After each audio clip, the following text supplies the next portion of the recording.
budget, fiscal year 2000. Is it fiscal year 2022 or fiscal year 2023? 23 budget, okay. And then we'll have review any agenda items or whatever if we had time after that.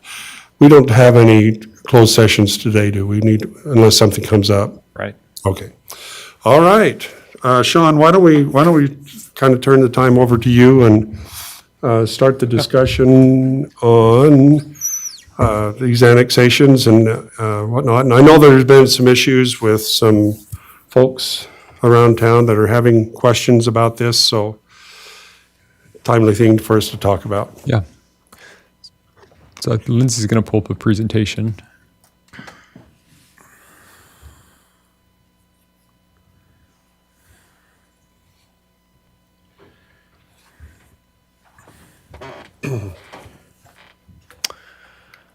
All right. Well, we've discussed this, and I think it's going to be somewhat of an ongoing conversation. But as I thought about the issue, I looked into the city or into the state code. Essentially, as you may know, the state requires us to have an annexation policy plan, and that annexation policy plan first came into existence as a state law, I believe, in the early 2000s, like 2002 or 3, and it essentially required that cities go through a planning process to sort of evaluate what areas made sense for them to annex, and that requirement existed, that in order to annex property going forward, cities had to go through this planning process. So I think my general recommendation that you're going to hear is that we should consider updating our annexation policy plan and going through the steps and really look at some of the criteria in the state code. As I remember it, back in the early 2000s, the requirements in the state code weren't as specific and weren't as rigorous as they are now. And so I do think it would be good to go through the process and evaluate.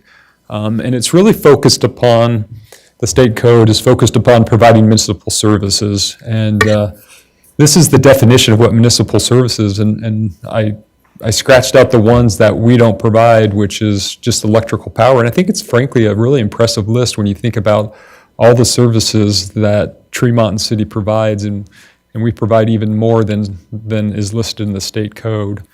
But these are basic utility services primarily that are shown on this page, including sewer services, secondary water, culinary, just to name a few. It goes on to talk about other services such as fire protection, law and code enforcement, animal services, planning and zoning, building permits, inspections, garbage collection, weed control.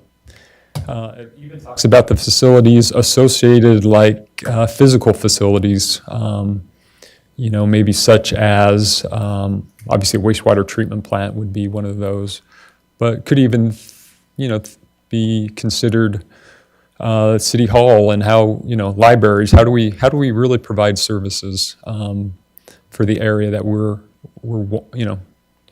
we're considering annexing. And so even beyond those specific services called out in the state code, we provide aging services, library services, food pantry services. So it really is, in my opinion, an impressive amount of services that the cities provide to land and property within its corporate limits. So as I looked at, and we've talked about this, I think, in the past to a small degree, but I think there's several areas that are really worth looking at as far as how does the city provide services for those areas. And those areas are shown in those colors, those dark shaded colors. The other colors, as you probably know, are within the city's limits. This annexation policy plan, in my opinion, would be really helpful because, as you probably remember and know, that often as a part of the annexation petition process, and before we finalize any annexation, we often enter into a pre-annexation agreement. And part of that pre-annexation agreement, we really try to work out some of the details associated with providing municipal services. For example, everyone knows, the River's Edge development, and we looked specifically at what services do we need in order to provide, what facilities, services are needed to adequately provide those municipal services listed in the state code, and work through those issues in a pre-annexation agreement. But the study itself, you'll see it gets really specific about, what we should be looking at. I just highlighted some of the areas as it relates to this topic and discussion. But it talks about the need for municipal services in developed and undeveloped incorporated areas, the plans for extension of those services, how the services will be financed, an estimate of tax consequences to the residents, both within the boundaries and in expansion areas. And just one other thing that I'd mention, as part of the annexation, or as part of, I believe it's this section of the code, it talks about as counties, develop property within our declared boundaries, depending upon the estimated value, they need to give notice to the cities, and the cities have opportunities, has an opportunity to comment and try to work through any issues. And we did that here recently with King Trucking, and I thought it was a good, successful process. I've also attended a county commission, I think I've told you this before, a county commission meeting, and spoke to them about some of these issues, about trying to coordinate, about some of the plans that we have for areas that are currently in the county and outside of our boundaries that I think are important facilities, and primarily we've talked about. I think the county agrees that we need to work through the transportation corridor, what we call Commerce Way, which essentially will take people from Iowa String all the way up to our Main Street extended on the other side of I-84.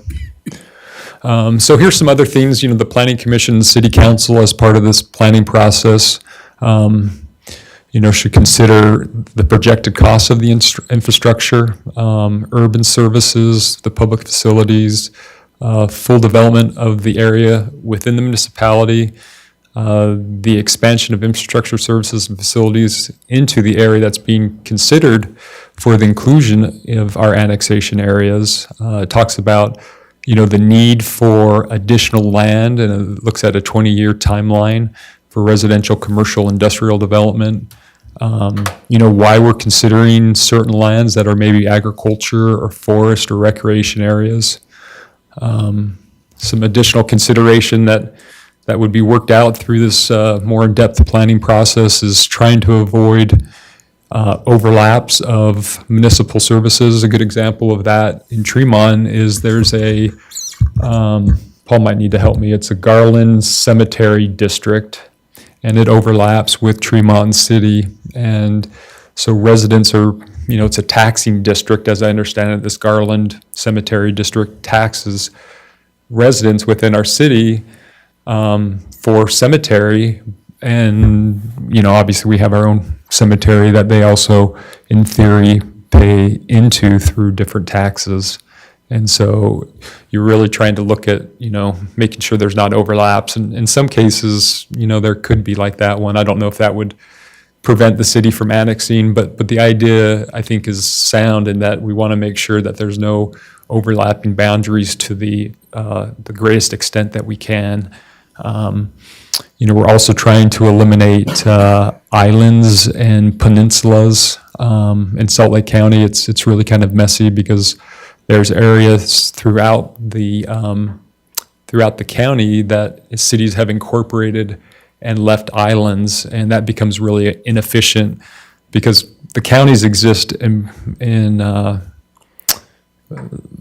to provide state services on a local level, but they also, depending upon how they develop, are also responsible for providing municipal services as well. And so those county islands still become the responsibility of of the county to provide services, so they're trying to eliminate inefficiencies. So I would say that Tremont cities, as part of trying to provide municipal services, as you know, when we talked about, to the greatest degree that we can, we try to negotiate those pre-annexation agreements and work with the developer to have them construct capital facilities needed to provide those municipal services. And that's even more significant when there's a larger piece of property that's being annexed. That makes a lot more sense. If it's a smaller piece, some of those issues, aren't as apparent or aren't as readily needed. But as it relates to property within our boundaries, to the fullest extent allowed by law, we try to exact those improvements in providing municipal services. And that comes into play. As you know, we talk about exactions often, because I think it's a fundamental way that the city receives the improvements needed to provide services. And essentially what it means is we can require subdivisions whenever there's a permit before the city that the city's considering issuing. The city can essentially require, as a condition of approving a permit, that the developer makes improvements to offset the impacts of their development on the city. And it has to be roughly proportionate. And there has to be a nexus between essentially what the city's requesting and requiring of the development and the demand or the cause that they're creating on the city in order to have that improvement done or completed. So in our subdivision code, for example, these are, I highlighted the yellow ones that correlate, I think, with the state requirements for municipal services, but public facilities, street signs, curb gutter, sidewalk, culinary systems, extending roads, water, sewer lines, to the boundaries of the subdivision, fire hydrants, looping of water lines, sanitary sewer systems, water drainage systems, water runoff, street dedication, paving. Those are all requirements of our development code. So there's also, stub streets, street lighting, and, bridge pipes, culverts, things like that, walkways, easements, water shares. As you know, we've talked a lot about that over the years. So I think the big issue that we're really talking about, that's sort of talking on a global issue or a macro scale of providing municipal services. I think the one that really comes up frequently is sewer. And in 2016, the city did amend our ordinances to allow on a small scale the subdivision of property and the allowance of using septic tanks, because typically, as we talked about, our code requires sewer systems for subdivisions, but this carved out a special provision that allowed larger lots with one dwelling unit per 4 acres as a maximum to essentially have septic tanks. And so it tried to strike the balance between the city's obligation to provide services and someone, that's within the city's limits, but really is outside of where the city services are, to still allow them to develop a property for their child or to sell it to someone. And it's just really a low density development. And so we think that's appropriate because the impacts are pretty minor. So here's just the ordinance that talks about how sanitary sewer systems are required with subdivisions. It's a required improvement. And I was going to show you this. This is the area that we have problems with sewer, and for different reasons. Some of it is, where the terrain and topography and how those areas would want to sewer with gravity. And some are just that they're far away from lines. So, for example, on the south side of Main Street up until Garfield Estates. Where you see Garfield Estates, that's essentially the furthest point where we can provide city sewer through Main Street. Everything else, because of the elevations and topography, has to flow, the other way or be pumped. The city prefers having gravity-fed sewer systems. It's just a lot easier for maintenance. But there's quite a bit of investment that needs to occur in order to get sewer to gravity down to the treatment plant. And then, on the south side of Interstate 84, that all that area is going to be needed to pump. You can see it's south of the sewer treatment, and it's uphill. And so anything on the other side of that interstate is going to require a lift station. Chris right now and Paul are working on a city standard for what a lift station would look like. So also going up to 1000 West, just below you can see another red dotted line, and that represents the line that can essentially be sewered. Anything south of that line, generally speaking, is going to be sewered through what we believe would be BR Mountain Road as it's extended. It could also be pumped, but in that specific instance, even if it was pumped, I think ultimately, as that property was developed, that's currently unincorporated, but as it's developed over time, I think we'd want to try to make sure that that gravity system could be installed and that the pump station would be eliminated. But that's something that we would look to the developer to do if they were so inclined to sort of move forward with development and wanting to develop their property ahead of city services being present. And then East Tremont, that's an area that doesn't have any sewer. It stops in SR, I think it's 13. And if you look close enough, the green lines represent sewer lines, the blue line represents water lines. Should have mentioned that earlier. But those are some of the barriers that we have. Although I'll show you that there is a development that is currently going through the process where we've talked about they need to do a lift station, and we talked about partnering with them on a location that would serve their area and others outside of their subdivision. So I'll get there and we'll talk more about it. But so here's my concern. Essentially, I think one of the concerns to be aware of is leapfrog development, because in my mind it becomes the city's responsibility for extending sewer lines. That should be exacted with development. Existing residents would ultimately, pay the cost, most likely through sewer fees. Everyone probably remembers working with Val Stokes, and that was an example of the sewer needed to be extended in order for his development to have service, and that became his obligation. And so here's an example. For example, if and we, like I said, we did make a provision that allowed for low density development. So it's possible that one of these projects or land owners, might fit into that category for that specific provision. But if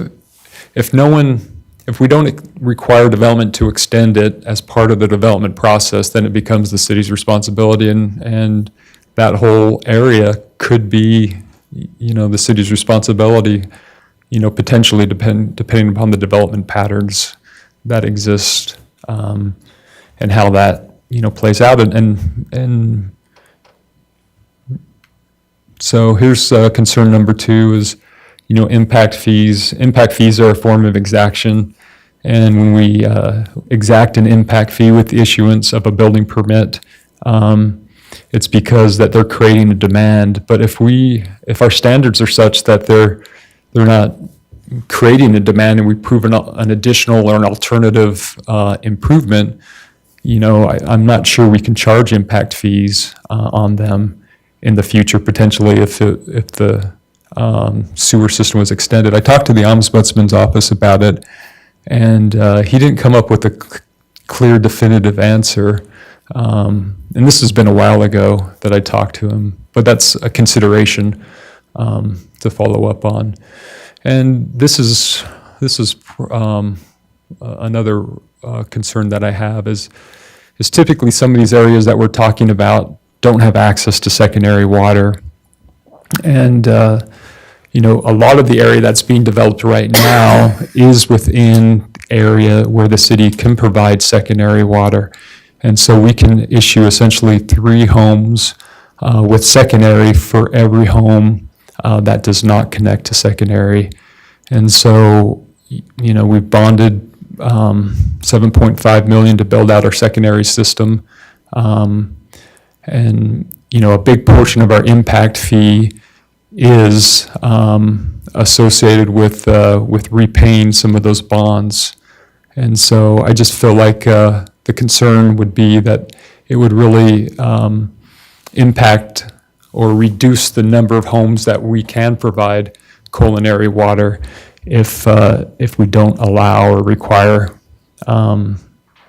property or development to connect to secondary systems. So here's that project. This is a project called the Junction. It's done by the applicant is D.R. Horton. It is already entitled for this density, and so they're currently going through the process, the subdivision process. It's composed primarily of townhomes. Right now they would need to, and Paul could help me out, they would need to extend the water line, the secondary water line, and also do a lift station for the sewer.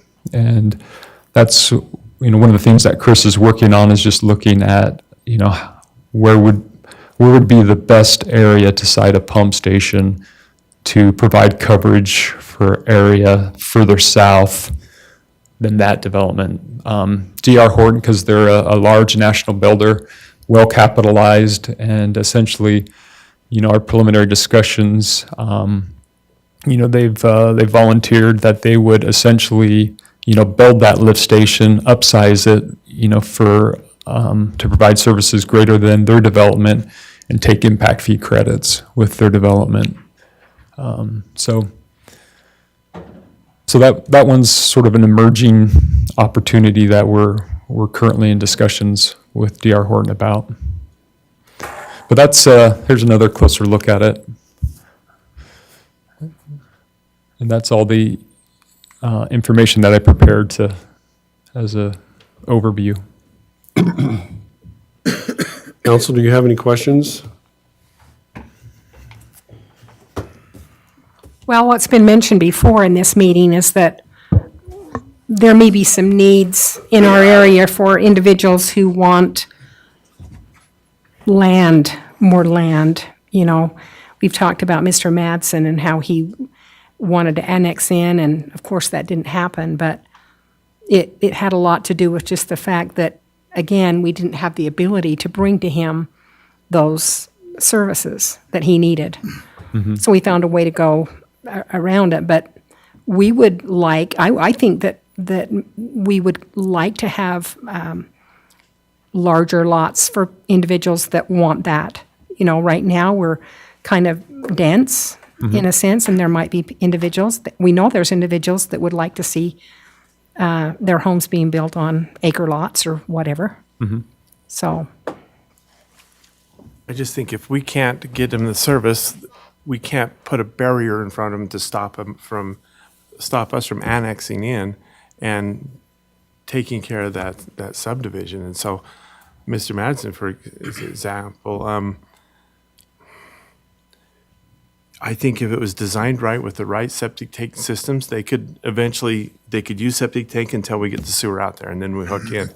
And it may be maybe part of the agreement needs to be, it will be your expense when it gets out there, and they need to know that, But I just think rather than all these barriers about growing. Let's find ways to make it work, because as we look at this master plan, we got growth going all around the outsides, and if we're not going to be able to keep up with expansion as we go out, there's going to be opportunities that we're going to miss out on, and then they're going to build, and then we're not going to be, it's going to be all that much harder to annex once we get it built. Sean, you made that comment that, eventually as the city grows and that type of stuff, that the worst case scenarios that we have to eventually annex them into the city anyway, and then you end up with what you've got at that point. And, Mr. Madsen built that deal out there, and Mr. Allred's building one out here just right out of town also that ought to be part of Tremont City and that type of stuff too. And it's the sewer, we can get water to them and that well, over there we can't, but down here we could. But if we annex them in, I believe that there's ways that we can still maintain control of the subdivision. Even though we can't get sewer, we can still control, what level those septic tanks and how many septic tanks, so that we don't turn it into a cesspool out there. And that, that's really a concern, because, that's what happened with Elwood. There's too many septic tanks, and they had to create their own sewer system out there to get away from that. Well, if we annex them and said, yeah, you can go ahead and put septic tanks in, but you've got to do it according to our engineering standards. We can give you water, we can give you all these services. You can put septic tanks in, but you've got to do it this way for it to happen, so that when we actually get down there and actually can put a lift in affordably and that type of stuff, then we could start adding those into it and still maintain what's going on around Tremont City. And it's starting to grow out here. There's a street coming in with, like I said, with Allred's coming in. It's happening all the way around us. Yeah. It's Tanaka Farm, all of that out there is starting to grow like crazy. And if we're not part of it, eventually it's still going to be Tremont City somewhere down the road. It's going to be. Why would it be? Why do you think it'd be Tremont? Because it's right next to us, according to your documentation and your studies that you just gave us. If it's within how many miles?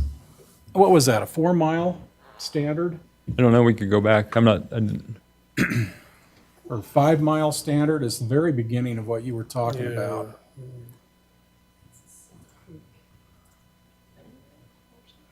It's a little further past that. Yeah, maybe what we ought to be doing is talking through this as you're talking about it, instead of trying to retro talk about things that we talked about 15 minutes ago. Development within a half mile of the municipality's boundary. Is this a half a mile? I swear I saw a 4 to a 5 mile. And then we talked about a 20-year. 10, within 10, okay. Yeah. Yeah. C's where it says, I guess some of the concern I have is we have the subdivisions, but we also have the units, one here and one there, that are just far enough out that it's not really feasible for them. They can't bring stuff in. We've got individual units too that are kind of just out there and about, that I think there just needs to be something more than just a hard rule. We ought to be able to look at each individual situation and sort of work out the best situation for everybody involved, and make sure that we're doing, we're protecting the septic, the quality of the water and all the above. But I just know there's lots of people that are anxious to try to do something, and the way we've got it set up now, it's just really difficult for them to understand why can't I just do this, and when there's nothing around me. I think we just need to be a little bit open-minded about it, is all. Mayor, can I say something? Sure. I don't have issues with septic tanks. I have with the density of septic tanks. No kidding. But there's Yeah, other yeah. things also that we have to worry about in the future is, are we gonna make someone build a road? If not, who's gonna build it in the future? Or do we just do away with the idea of having curb gutter and sidewalks out in East Tremont or wherever that's more rural? Because Yeah. as we develop, we make people put in curb gutter and sidewalk, or either we take money and set it aside, but someone's gonna have to build it in the future if we're gonna require it. Yeah, So and I think so those it's are not all only things that we need to consider. The thought of septic systems. But if those issues can All of be, those issues need to can be be resolved, if those issues can be resolved, then I think that's, Because if we can keep borrow pits, which everybody loves them until they move in from the city and they want sidewalk and curb and gutter, with borrow pits, we don't have to worry about stormwater. It takes care of itself. yeah, true. Because we're not channeling. When we start channeling in the streets is where we get problems. And we're talking, we've been talking about sewers, but, you've got that aspect. There's a lot of, You've also got secondary water and exacting Yeah. and all of those are issues that are going to have to come into play. But Balance 'em. when I travel, I was just up in Canada, and they've got areas that they've got 1 acre parcels, and they've got areas that they have 2 acre parcels. our biggest. There's got to be a way to work through this stuff so that we can have opportunity to have more choices. Because one of our biggest problems on the water side is because we are a municipality, we have to provide fire protection. If you were a mutual water company or one of these little private water companies, you don't necessarily have to provide fire protection. So you can run a 3-inch, 4-inch line instead of having to run all 8-inch with fire hydrants and stuff. And so you'll see a lot of rural water companies around the nation that aren't communities or municipalities that have to provide, and they can be spread all out. Yeah. But the cost of providing fire protection becomes an issue with homes. I mean, that's why the county was doing what they with, it was making people sprinkle their homes and they couldn't provide a fire hydrant. But there's a lot of issues that I guess you need to make a decision what you want, as I could see. Well, I think there's. Make it more developable. I think we just need to be open-minded in the process. Rick, did you have any questions? No, I was just going to say, I think these are all good thoughts with it. Septic tanks, I don't understand why you couldn't design it into it up front. That was my Everything, question, that's- could you design it up front and then when the time comes, just convert over? But who would extend that line if we don't exact it? I mean, part of what I'm, wondering is, my observation is we've got a lot of growth going on in the city, so much that we've got to be very vigilant about our city services, and we've got to be very careful about how we grow and how we extend services and how we get the services. And that's one thing that I really like about this annexation policy plan is it's a very methodical approach to evaluating what services we can provide, when we can provide them, who's going to provide them, who's going to pay for them. So I feel like we've got a lot going on in the city, and so I'm not sure what we're missing out on. And I feel like annexations are the time that you have leverage. People want the city services. That's why they're coming to the city. So to give our services away for nothing in return, I don't understand why that's attractive. I feel like that. I don't- Mr. Madsen,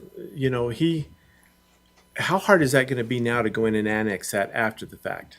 Well, we may not annex them Exactly, because now we got an island in the middle of nowhere, or Well- in the middle of a city, because we weren't planned, we weren't ready for that, and this is gonna happen more and more and more, and we're gonna have larger lots. We need to have larger lots, 1 and 2 and 3, 4, 5 acre lots, and they need to be on the outskirts. What are we gonna do about that? Are we just gonna say, oh, no? Well, I'm It's not gonna be part of the city, and then they're gonna be using our roads, they're gonna be using our services, and we have no benefit from it, none. some of it might be because it might be, they'd be supporting our commercial base. Some of these larger lots are really intensive for providing services. You have long distances of lines that you're serving very few people, so very few taxes. It's not a very efficient way to develop. I'm not saying that we shouldn't have larger lots as an option for people. I think what is going to happen is, and this is just me looking out into the future, and as the county allows more and more development in the county, they need to provide municipal services. It's going to be their problem, not ours. So I'm just speaking a little maybe frank, and I hope you can, allow me to do that, just because I really feel like there's some consequences that we need to be thinking about and being aware of, that I think, could really undermine and, put the onus on the city in the future. So It just feels like this is this plan that we have is a St. George plan, and it can be managed that way, and it can't. We're not that kind of city here. We have to be able to be a little bit relaxed and allow people to build and be able to annex. And as we annex, if they can't meet our needs, it'd be nice if we had something in place that allowed us to annex them in anyway. And, I know that this is a big deal, but, we know of another, someone that's trying to put a home in, and they're having problems because it's not close enough to sewer, and they're gonna have to do like Mr. Stokes did and pay to have all this line run over just to put one home in.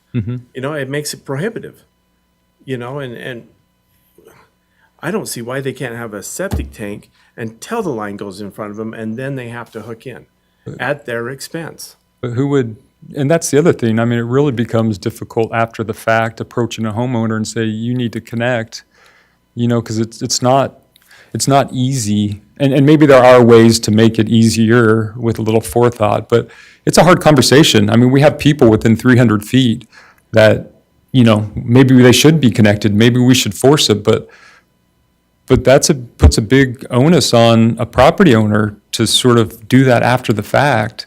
And I don't think I'm not sure who's going to extend the line ever if we don't require people to develop as they go. Could it not Sort be of extended from the house as they're building it? extending Would what, they like have a sewer line run so that all we do is hook in? The biggest the part of the lateral. sewer line is grade. Right. You usually have a You stop don't know what point the and a grade start is at point. that point. There's not an in the middle point.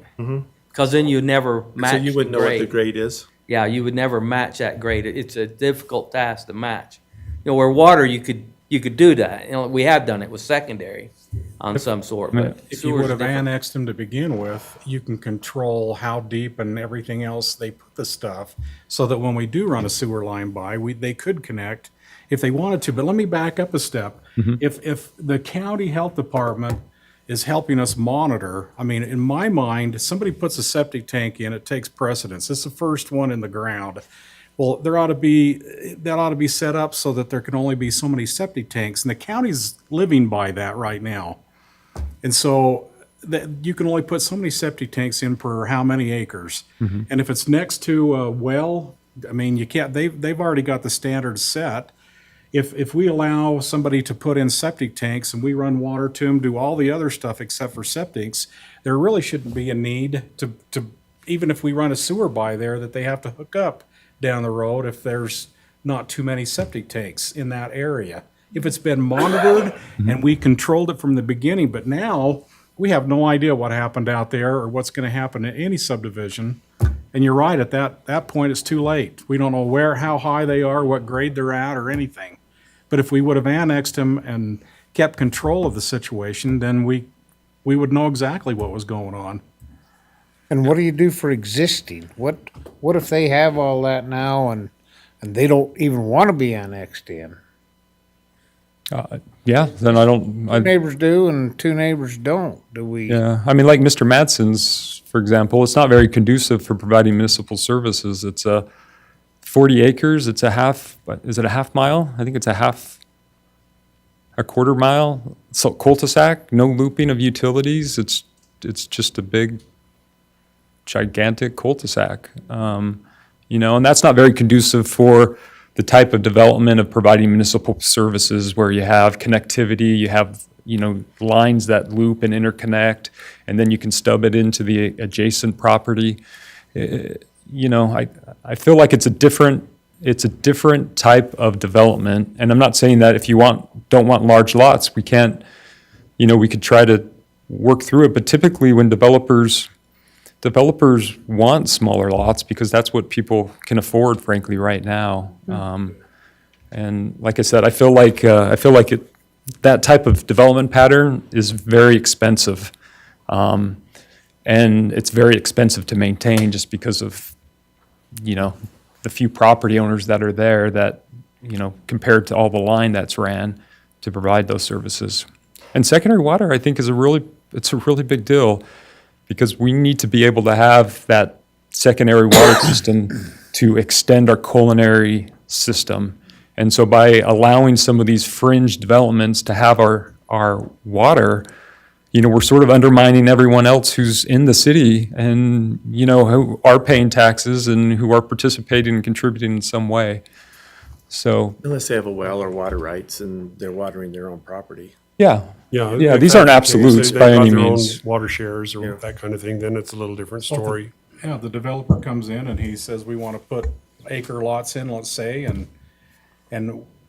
they keep their own water shares and that type of stuff. We don't offer secondary water to that group, Well, they have culinary water. If they have culinary water, then they have the ability to irrigate outside. And we set some type of monitoring Well, system on there that they. You could look at to protect the water. charging them the extra fee for, more than just indoor use or something Yeah. like that.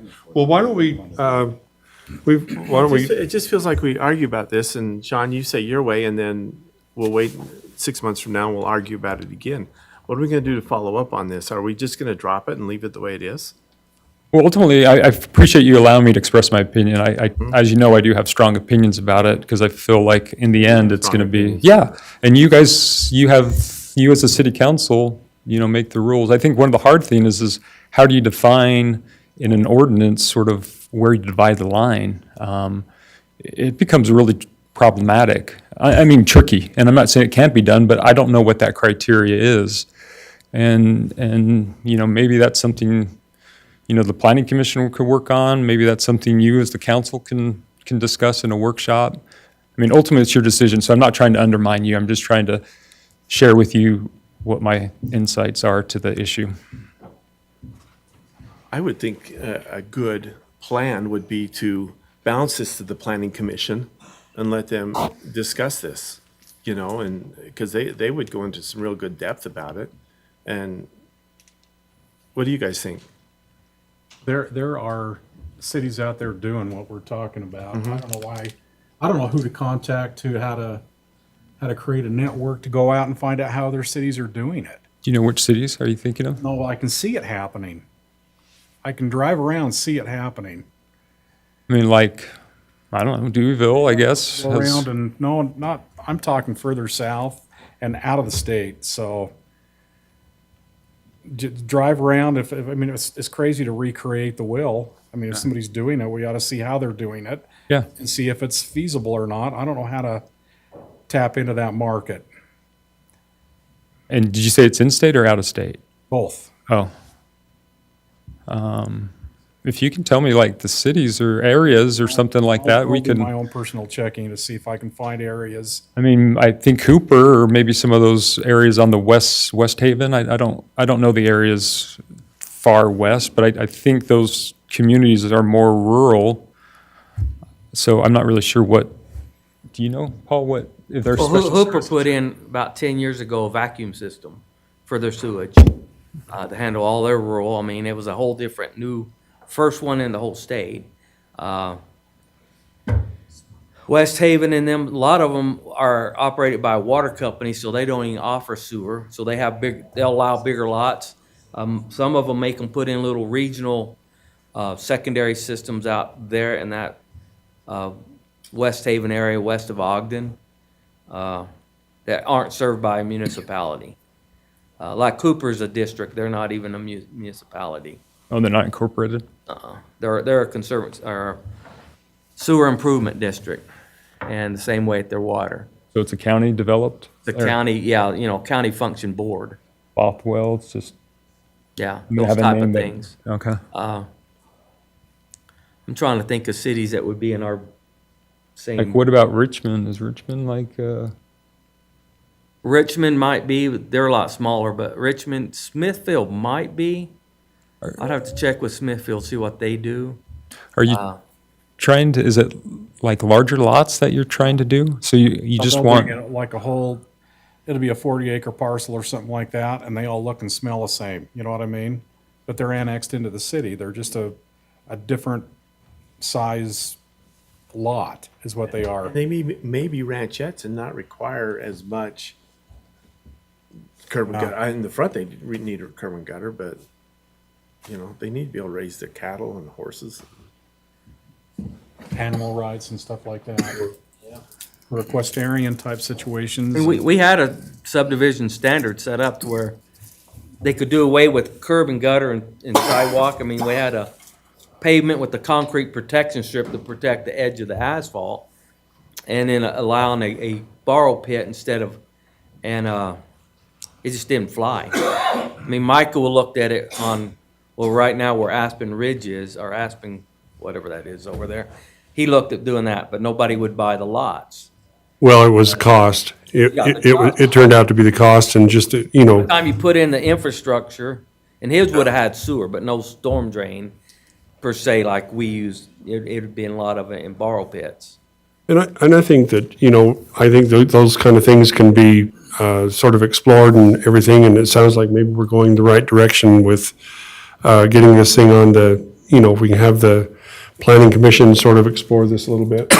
I don't know. And, Let's put on our follow-up and discuss it more. well, we can put it on the follow-up, but what I'd like to see is, you know, let the planning commission sort of take some time to explore this just a little bit, and then, and as we're going along, we can give the planning commission some direction. And, but, yeah, no, I can see both sides. I can see the issue from Sean's standpoint, and I can see the issue from the other standpoint, and have some ideas of my own. And so I think that we just need to get some, you know, some of this put together and keep it on the, let's keep it on the books and move forward, and we can do that. So, Mayor? yeah. We have the director of our health departments here in our room.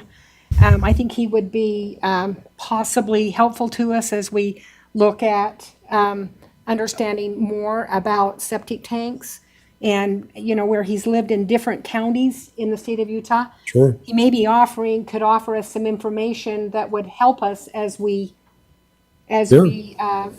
become more educated on this topic. I don't know, but I think that. Would it's you like good to that take a he's minute here. and kind of share with us maybe your thoughts?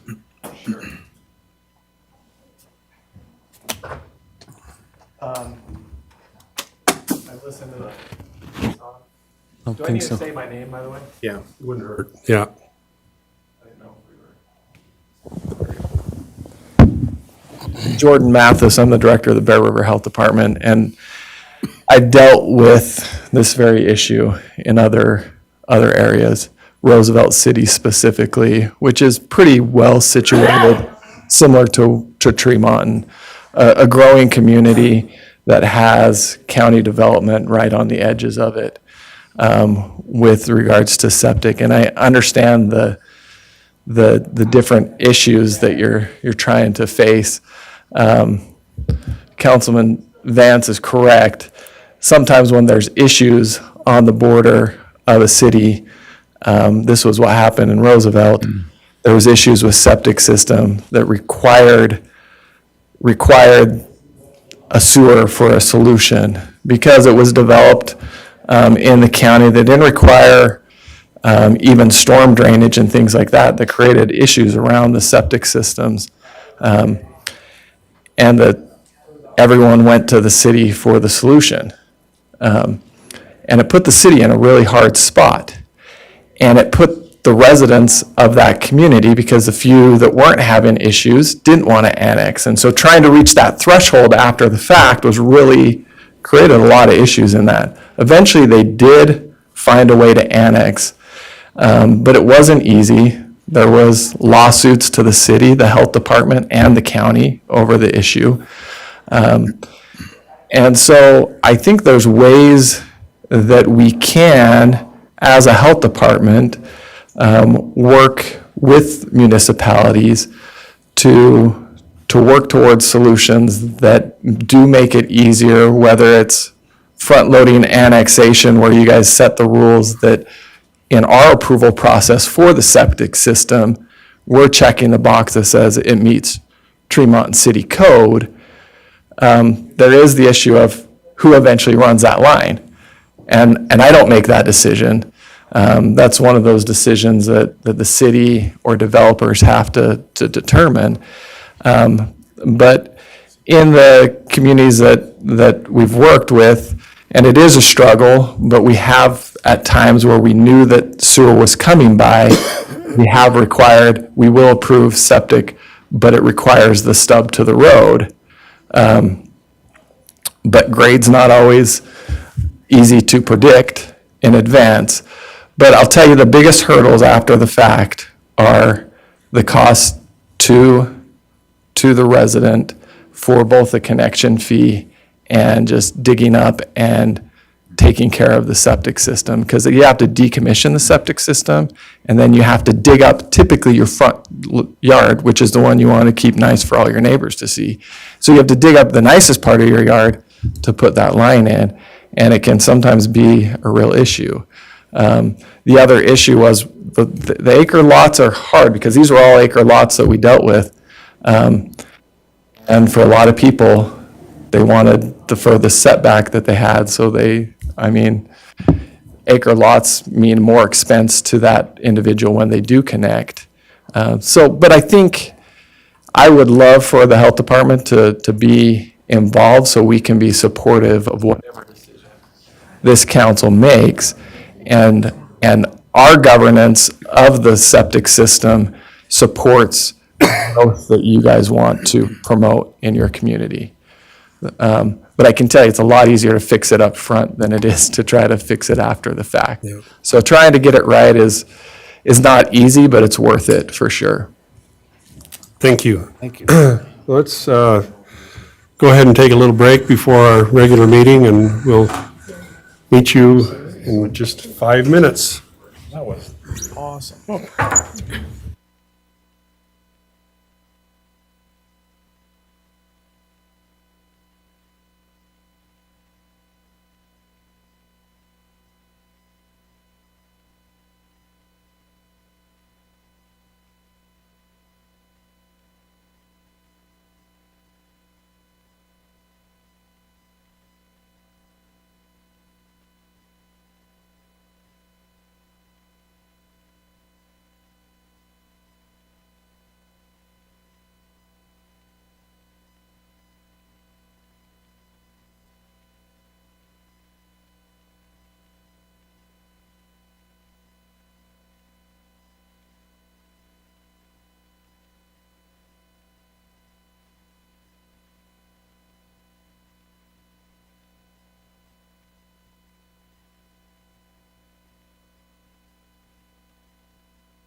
You might want to do it once. Everybody's good practice. City council. City council. Hey, you. All right, let's go ahead and get started. We'd like to welcome you out to our Tremont City Council meeting this evening. We're glad that you're here with us this evening and hope that we can discuss some matters that are important for everybody and try to make a difference. We'll have an opening, we're going to move into our opening ceremony. I've asked if Rick Siemens would give us an opening word of prayer. If you're feeling comfortable with the prayer, you can step outside for just a moment, then join us again in just a second. Rick? Our Father in heaven, we're indeed grateful for the opportunity we have to meet this evening as the City Council and residents here of Tremont. And we're grateful for the great place which we live and for the freedoms which we enjoy, and wilt thou be with us. Bless us that we may be able to discuss the things that are pertinent to our meeting this evening. We might do so in a cordially manner, and that we might be respectful of one another. Now we're grateful for all which we enjoy, our great nation, the freedoms that are here, and wilt thou be with us and bless us that we might do thy will. And we pray for these things in the name of Jesus Christ. Amen. Amen. Mark? Stand and repeat the pledge with me. I pledge allegiance to the flag of the United States of America and to the republic for which it stands, one nation, under God, indivisible, with liberty and justice for all. All right, we're glad that we got our junior youth city council with us this evening. We're going to swear them in just a few minutes.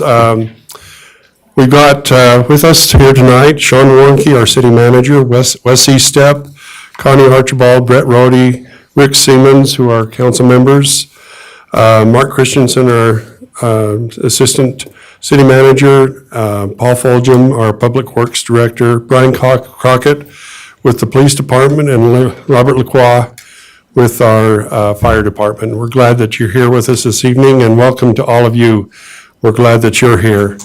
My computer just keeps turning off. Let's go ahead and we have the next item on our agenda is to declare if there's any conflicts of interest.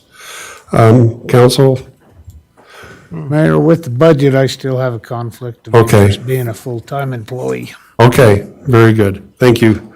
As the rule goes, maybe Sean can correct me on this, but, you know, we could have a conflict of interest, but that doesn't mean that we can't make a decision and vote when the time comes, and that we just need to declare that conflict. Is that correct? Okay. Approval of agenda. Council? I'll make a motion this evening that we approve the agenda as outlined. I'll second it. Been motioned by Connie and seconded by Wes that we approve the agenda. All in favor? Aye. Any opposed? All right. Approval of the minutes for May 3rd of 2022 and May 9th of 2022. I make a Counsel? motion that we approve the minutes for May 3rd and May 9th. I'll second. Been moved by Lyle Vance and seconded by Rick. All in favor? Aye. Aye. Any opposed? I don't think so. All right, this is the moment we've all been waiting for. Let's have our Youth City Council Executive Board come in, and we're going to swear them in. This is exciting. These are our leaders for tomorrow, right here. So we appreciate. You guys will come stand up here.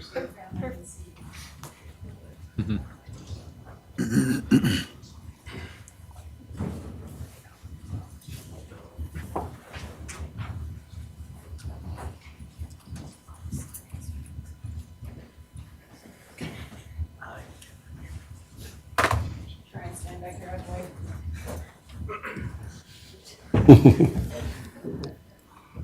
Okay, you're all gonna raise your right hand and repeat after me. I state your name. Do affirm that I will support. Obey and defend. The Constitution of the United States. The Constitution of the State of Utah. And that I will discharge the duties. Of my office. With fidelity. All right. So I've got 2 copies for everyone. If you want to take them out maybe and have them sign both copies, you keep one, and then if I can get the other one back, would be great. Thank you. Okay. Second. Let's get to, Thank, want to come up for a picture? Okay, we're gonna.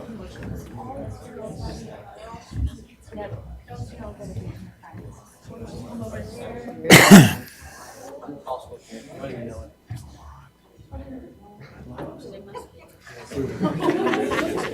you want to come to stand in the middle? I'll stand in the middle. There you go.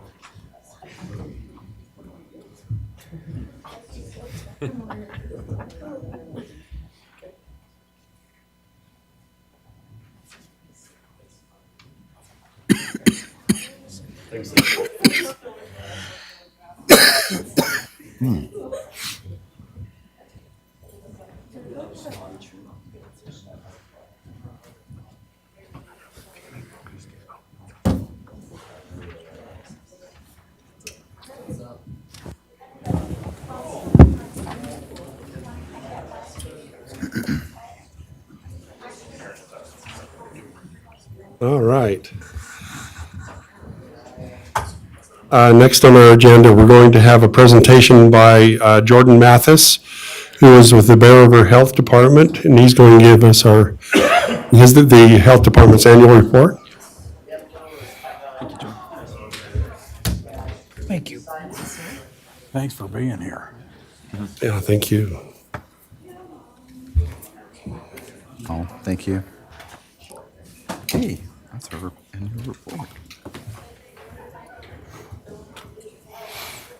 Well, I appreciate the opportunity to be here. I'm really here to fulfill a statutory obligation as a local health department. We have a statutory obligation to report to all the counties and the municipalities annually.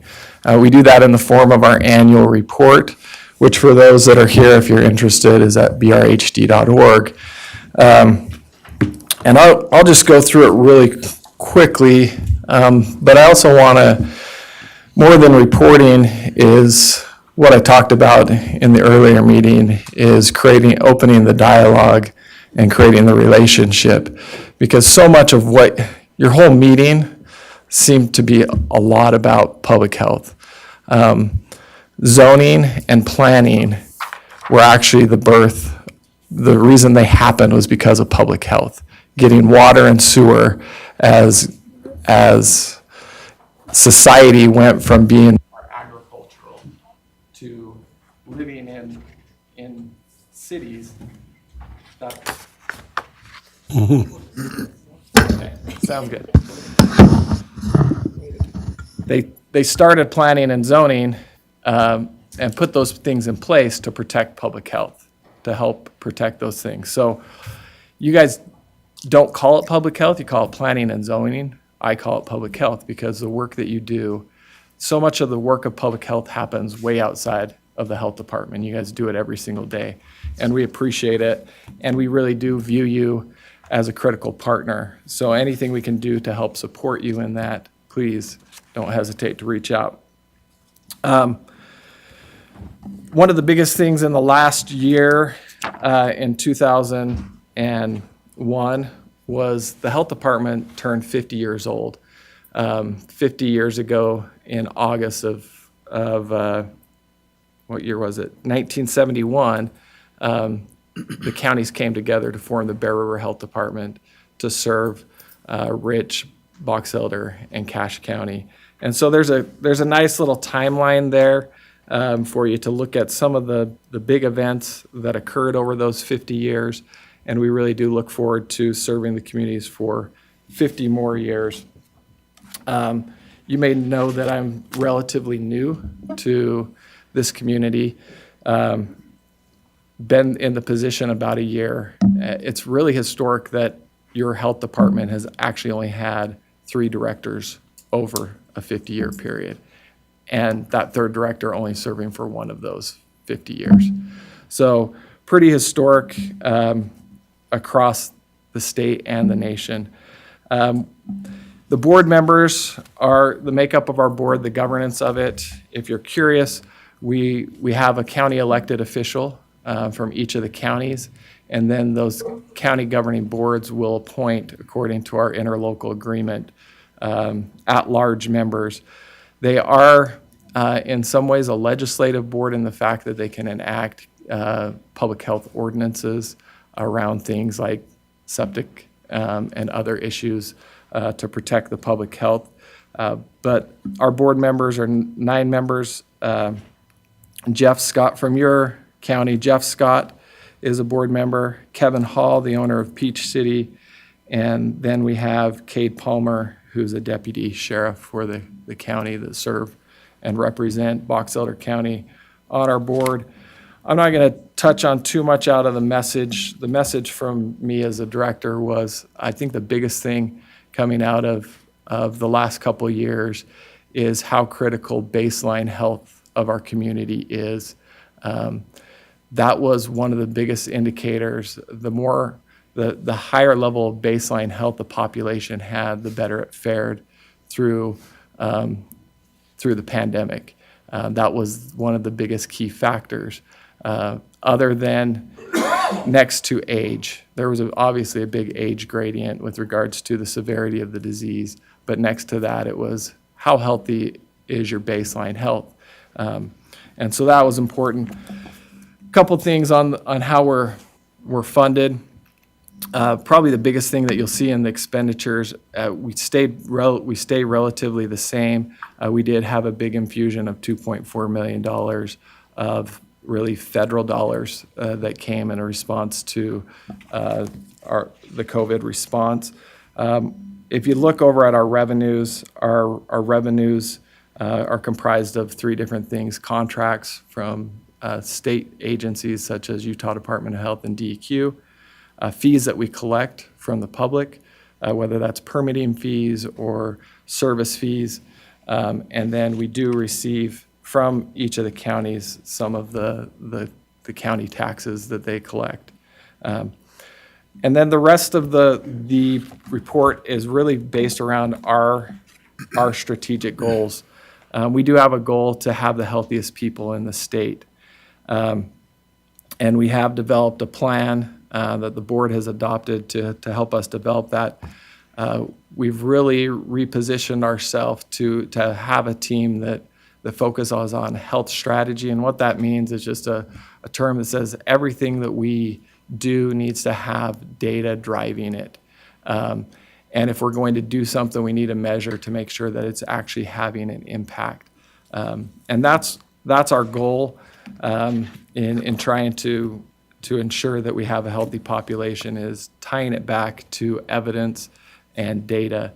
If you look at the next, we did put in leading causes of death. As you look through that, we are really on par with the rest of the state with regards to what is the leading cause of death. And I want to just say heart disease is the leading cause of death. But one of the reasons that is because the advances in health. As we improve the quality of health, people get older, and guess what? Their hearts are going to give out. Now, so a better indicator than this is the year's life lost, right? If I die prematurely from a heart attack, if I die right here, how many years of life were lost? As opposed to somebody who just lived a good life, and it says that they died of heart disease. So these, although they're nice, they're probably not the most important indicator, and that's part of what our health strategy is looking at, is how do we get to more meaningful indicators with regards to this. The only thing that we're doing worse than, if you look at the indicators, is chronic lower respiratory disease. And we're trying to better understand why we have why we have a lower rate than the rest of the state, because we don't understand that. But we are doing a lot better in chronic lower respiratory disease than the rest of the state as far as our trend. We're going down and the state's going up. Goal number 2 is to be a great organization. In order for us to do great work in a community, we have to have great people, and in order to do that, we have to be a great organization. We just went through a process, an accreditation process on a national level. Bear River Health Department just became nationally accredited under, it's called FAB, the Public Health Accreditation Board. It's similar to like a JACO accreditation for a healthcare facility. We have to show that we met certain standards of service and expertise in order for us to get that. And it took us quite a while, and we're really proud that we did. If you look at our scores, we really hit most of the scores. We got about a 95%, but we just found out in March that they have approved us. And so we are working on that and continuing to work on that. The other one I've already touched on, community partnership. We know that we can't improve public health alone. And so creating the community partnership and the collaboration that we need to do that, we feel like we do it well. We know that we have room for improvement. C. Everett Koop, who was the Surgeon General when I was a kid, he's the one that looked like the Kentucky Fried Chicken guy. You guys remember that guy? Anyhow, that's what I remember him as, because his picture was in my elementary school classroom. But he said this: health matters to all of us. Health matters to all of us some of the time, and public health matters to all of us all of the time. And really, that gets back to what I talked about, that it really does matter, and it's a partnership, and it goes far beyond what the health department does. This next page, you can take a look at it. There's a lot of data in there, and I'm not going to go over it, but it really leads into our 4th goal, which is to increase access to services. As we look at this, these are some indicators that we look at to see how we're trending. Some of that is how are we trending with regards to permits, food permits, septic permits, pool permits, things like that. Are those going up? How do we keep up with that growth with regards to staffing and things like that? So those are some of the trends that we look at, and how do we adjust to make sure that as growth happens, that we're not falling behind in our ability to actually provide that service. Some of them are other indicators.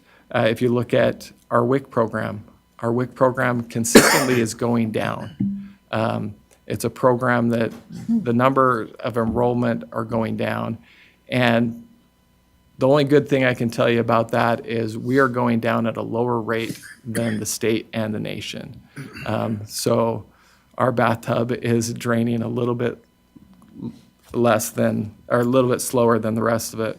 But it is a program that we got to figure out, how do we keep it around? What value does it have? So in that, looking at how we provide good service to all of our community, and that's kind of really our last one, is how do we make sure that we're providing service? And I always say it's important that we provide good service, but going back to our number 1 goal, it's important that that service actually improves people's health, because it's not enough for us to just provide a good service. We have to couple it with our mission, which is to improve the health. And with that, if you have any questions for me, I'm happy to answer them if I can. If not, that's the end of my report. Council, do you have any questions for Jordan? Thank you. Yes, definitely. Give me a call when you guys want to talk about septic systems. We will. There you go. You're the guy. Thank you for being There, here. there is a council member who happens to know my cell phone number, and she can give me Okay. a call anytime. Perfect. So, All right. Thank you, Jordan. All right. We're going to recognize a couple of our employees. Tyler Bell to start with. Tyler, why don't you come on up here? And Brian, do you want to come up also?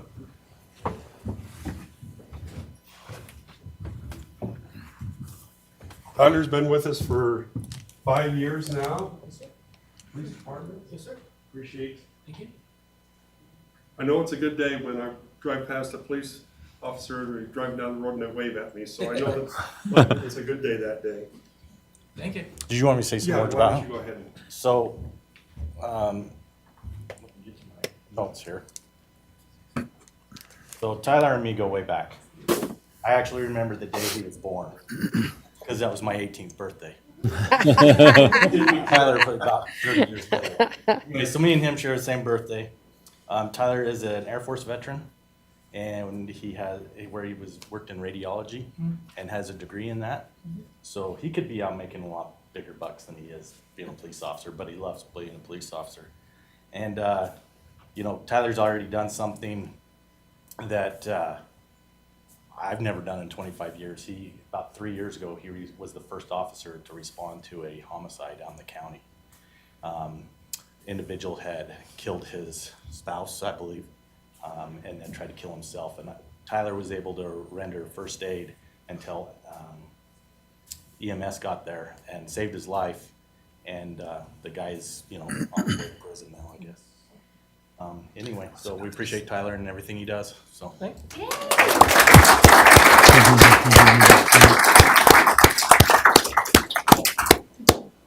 Judge Christensen. Anybody to talk about. I'll talk. I was gonna say, that prisoner that you're sitting next to over there, ex-prisoner, I'd stay away. You could end up in Tyler's jail across the street. All right. Kevin's been with us for 25 years now. 25 years. Holy cats. I know. He did throw me in jail, I don't think once, but I think I came before you once or twice, though, for traffic violation or something like that. Anyway, you laughed when I came in, but anyway, thank you. Thank you so much. Appreciate it.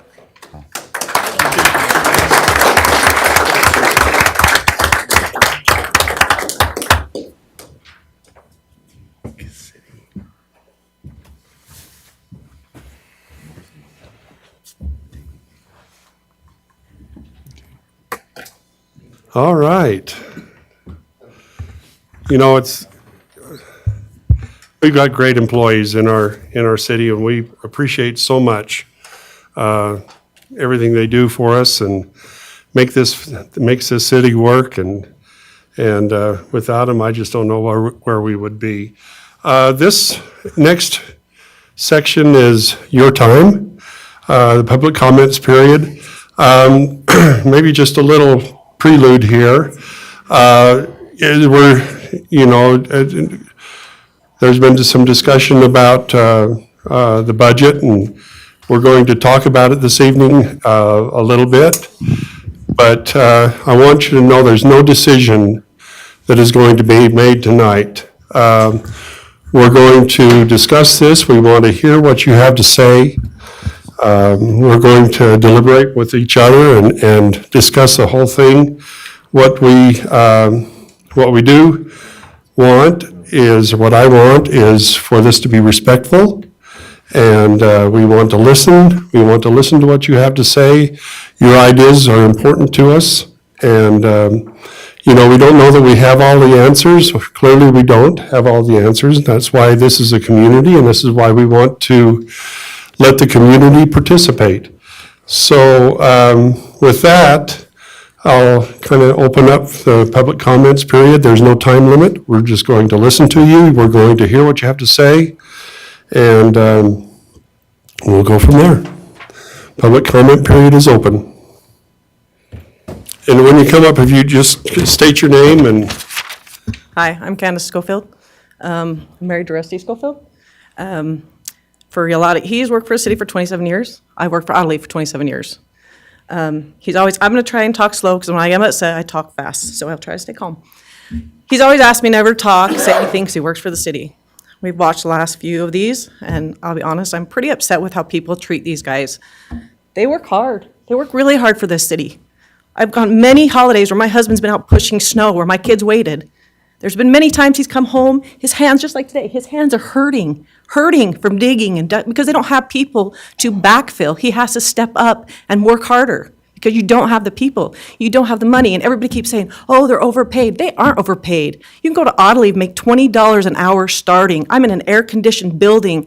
I heard someone say on the committee last week, well, our benefits. I have better benefits than my husband has.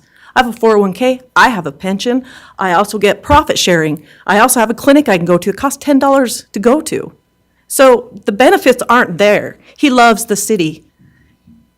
His wife makes more money than he, and he's been here 10 years. And she just started her job 2 months ago. It isn't asking a lot for these people to have to pay a little more on property tax. I understand where you're coming from. It's a set number you have to get from the property because it's there every year. That's what people don't understand. He's saying it has to come from there because we are guaranteed it. You aren't guaranteed everything else. And if I have to pay a little more, I live in this city too. I will pay it because these people don't appreciate what these people do every single day for this city. They go out of their way. They work hard. I've let people call my husband and chew him out because their water was shut off or the streets weren't plowed right, and he can't say anything. I've watched these people be rude and ignorant to him, and he didn't take it. And it's not okay. And I am upset as his wife to have to listen to that. And I'm upset for these people. Someone needs to stand up for these guys and say, it's fair to pay them a wage that they are worth. They're not asking for a number. They're asking to be fair, compatible to anybody else in the city. Why would anybody come and dig a hole and work in heat and rain and cold and be out all hours that they have to be on call and not make at least $19 an hour starting? I'm not talking about my husband. He's dedicated 27 years of his life. And he tells me sometimes, I'm done. I'm done. If you guys have these people walk out, you realize you have no city running. Somebody needs to stand up for these people and say, they're worth it. Everybody is so worried about your property tax or this, but people come in here that just moved to this city. Well, I don't want to pay for this, and I can move to the city for this, but I want a sidewalk put in. Well, that costs money. All this stuff costs money, but somebody's got to do it. They put the sidewalks in. They put the water in. All of this, and people don't appreciate it. And I'm here to say, you guys need to stand up for this city and say, you know what, it might cost you $20 more, but it's worth it. Do you guys like having water? Do you like having a toilet? Do you like having people plow your city? They don't see that because it's not them having to do it. They're not the ones out there doing it. They do it because they love their job. They love the people they love. My husband loves being outside. He does. He takes a lot of pride in that cemetery. He takes a lot of pride. He has a beautiful cemetery. Rusty puts a lot of hours into it. In fact, we're supposed to be going camping next weekend, but he's coming back to make sure that there's sod on the graves for it so it'll look good.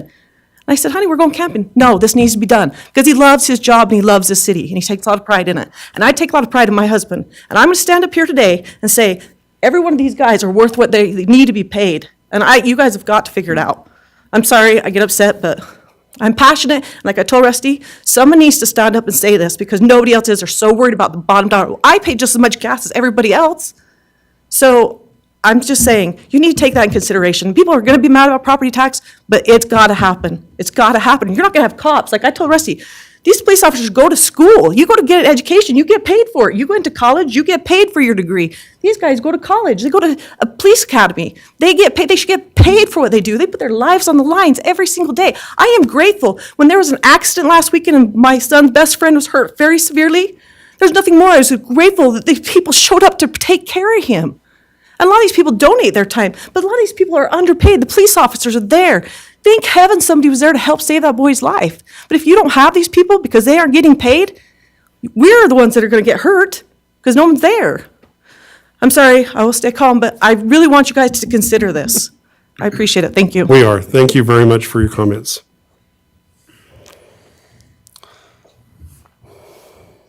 State your name and My name's Hunter Elliott, and I conducted a survey over the weekend. Is it okay if I give you all the results for it? Just okay, sweet.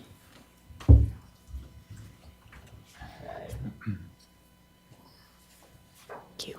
Thank you. And then should I say everything in the microphone? Yes, please. Okay.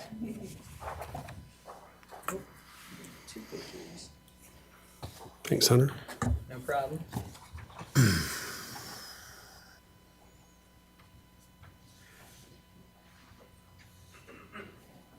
Thank you.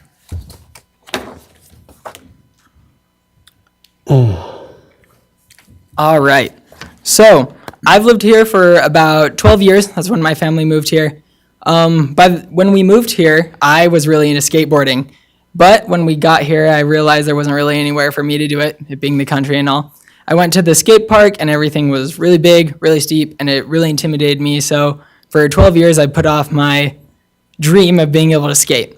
Then I went to Provo, and there they had many places for me to learn. And there I was able to learn quite a few things. I moved back, and I still realized that our skate park is quite not beginner friendly, I'd say. And so noticing this, I had a lot of people take a survey to see what they thought about it. And over the course of 5 days, about 81 people took the survey, 50 people took it in the first day. And this is just some of the results that we found. We found that over 50% of the skate park's users are under 18. Of our riders, more than a third have less than 2 years of experience riding. And 76% of our riders said that they would have started earlier if they had a better place to learn. And I've noticed that skating is a really good recreation for me. It got me out of the house, and I know that I hear a lot of people ask, like, why don't you see kids playing outside nowadays? And I really think that if we had a better place to do it, we would be playing outside more often. And I just wanted to read a comment or two from the survey, and then I'll be done with my time. Something someone said is, as an advanced skateboarder, it's scary to watch beginners take on the Tremont Park. The transition is very steep and everything is big. Some smaller obstacles would be much more welcoming to beginners, and it wouldn't be as intimidating. Advanced skateboarders like me would also benefit greatly from new, smaller, medium obstacles. It's hard to learn new tricks, but when we have these smaller obstacles, it is easier. And so, as a part of me and a bunch of people here, actually, while I'm up here, raise your hand if you came to support the skate park. Oh, there you go. All right, yeah, so a bunch of them took the survey, and we are advocating for the skate park to be extended or bigger and more beginner friendly. All right, thank you. Thank you, Hunter. Very good. Awesome. Thanks for the time you took to put this together. Yeah. That's cool. My name is Bryler Morgan.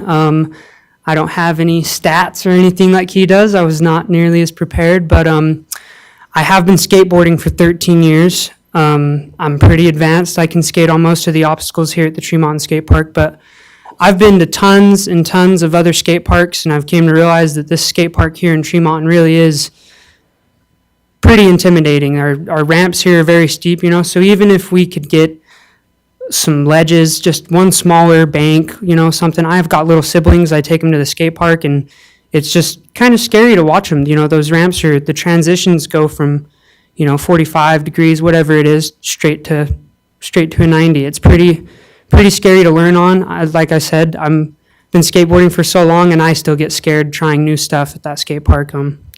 So no matter what it is, just any little ramps, anything, we would greatly appreciate it. Thank you. Very good. Thank you.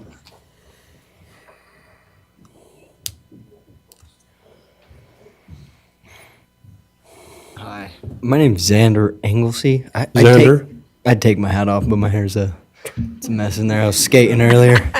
But yeah, just like what they were saying, like, it's big. Like, our skate park's it's pretty gnarly. I've watched some kids take some slams there and just watch them, just like little kids too. And if we had something smaller, I mean, it would definitely be more welcoming to just about everybody. And I feel like if the skate park was a little bit bigger, more kids would come there, and it'd keep kids out of trouble in a sense, make it easier on our police officers, not have to deal with all the kids getting in trouble all the time.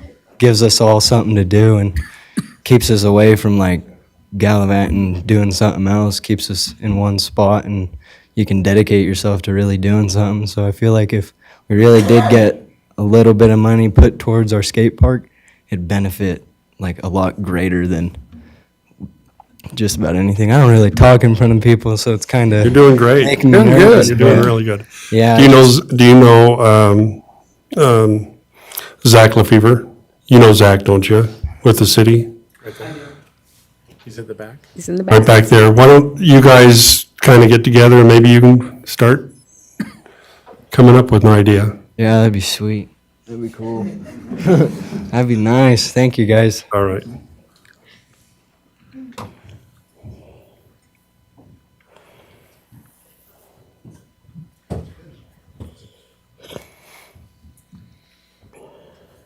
Good evening. My name is Jeff Hought. Being a retired government person myself, I understand the concern from one of the spouses as well as probably the employees, and that typically pay raises are not equitable with a lot of other private industries and others around, maybe communities as well. I don't have the wherewithal to know about other communities in our area and what they pay. The thing that I would stress a concern about is the property tax issue.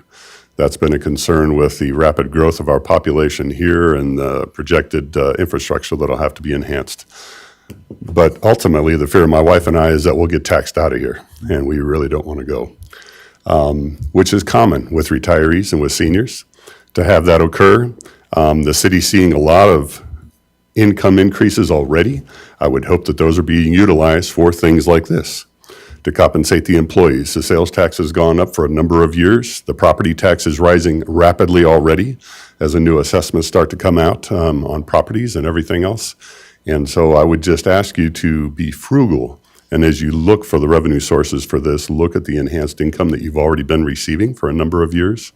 And with the carryover balance, I haven't checked it in about a year, but you have a very significant carryover balance each year. And look at areas where you might be able to fulfill this pay raise from other sources as opposed to the property taxes. Just as an FYI, as a retired person, our income went up less than 1% this year. So I'm retired state and federal, and that's what I got, less than 1% of our overall income. So when I hear about other increases that are more significant, and I'm seeing the costs go up on so many things, as you all are and everybody else is, from the inflationary factors, it concerns us. We've drastically already altered our budget to be able to get through. We're doing fine, but we're not doing things that we used to do. We won't see our kids back east as often and cutting back, so I'm concerned about all of that. Utah's not a conservative state when it comes to taxes. For those who may remember, I did a letter to the editor a while back about that. Most of our surrounding states don't tax Social Security, or they don't have an income tax at all. But Utah does. And so as that impacts us, and we see other increases coming, makes me nervous. Thank you. Thanks, Jeff.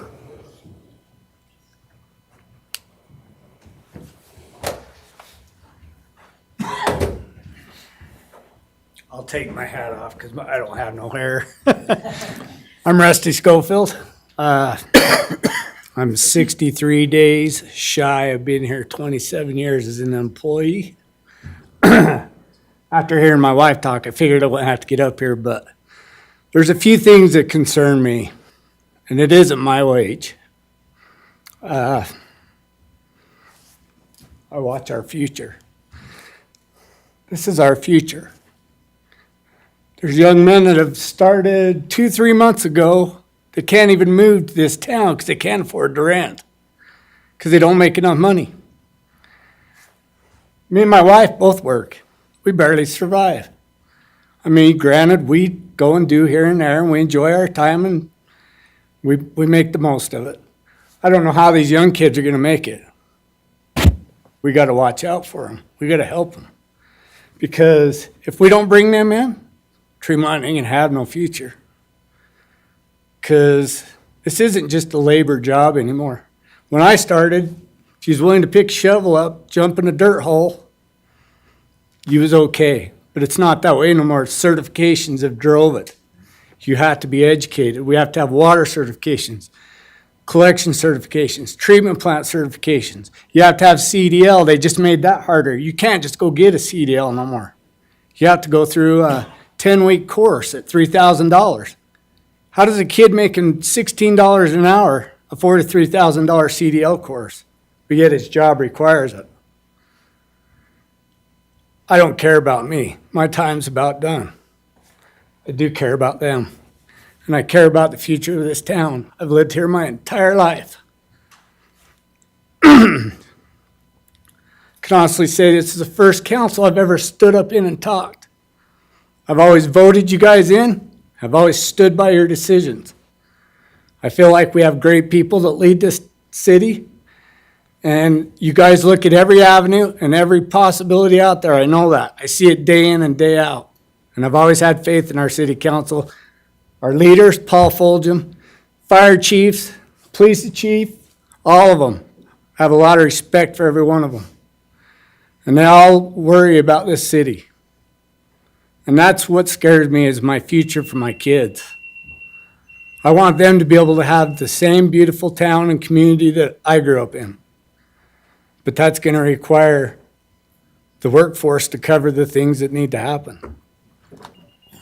Just like my wife said, I pay property taxes. I have a house in town. Water rate goes up, I pay that water rate.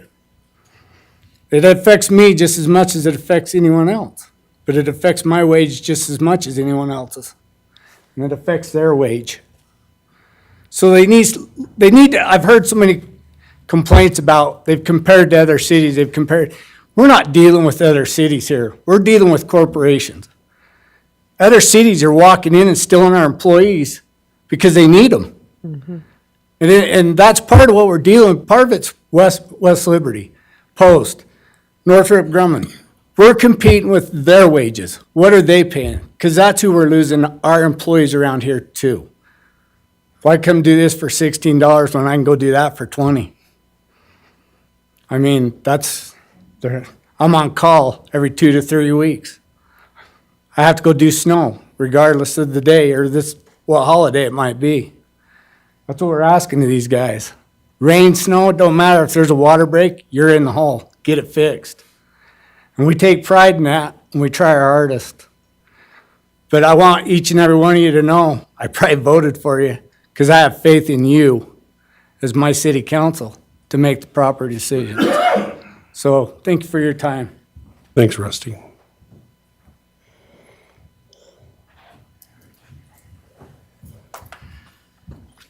Hello, I'm Jeff Wickstrom. I've worked for the city. I started in 2008. I did have a 10-month break, but I've been here for 13, 14 years. Like I've said before, my wife has been at a financial institution now she started April 11th, and she found out when she got her check Friday that she makes 11 cents more an hour than I do. And I was like, well, I'm glad. That's awesome. And I know I'm going to say something I've already said before. Councilman Wes Eastep mentioned that I qualify for the food pantry, but I'm in a different situation. I have 3 adult children that live with me. I'm very lucky. I had a water heater go out. My oldest son bought it for me.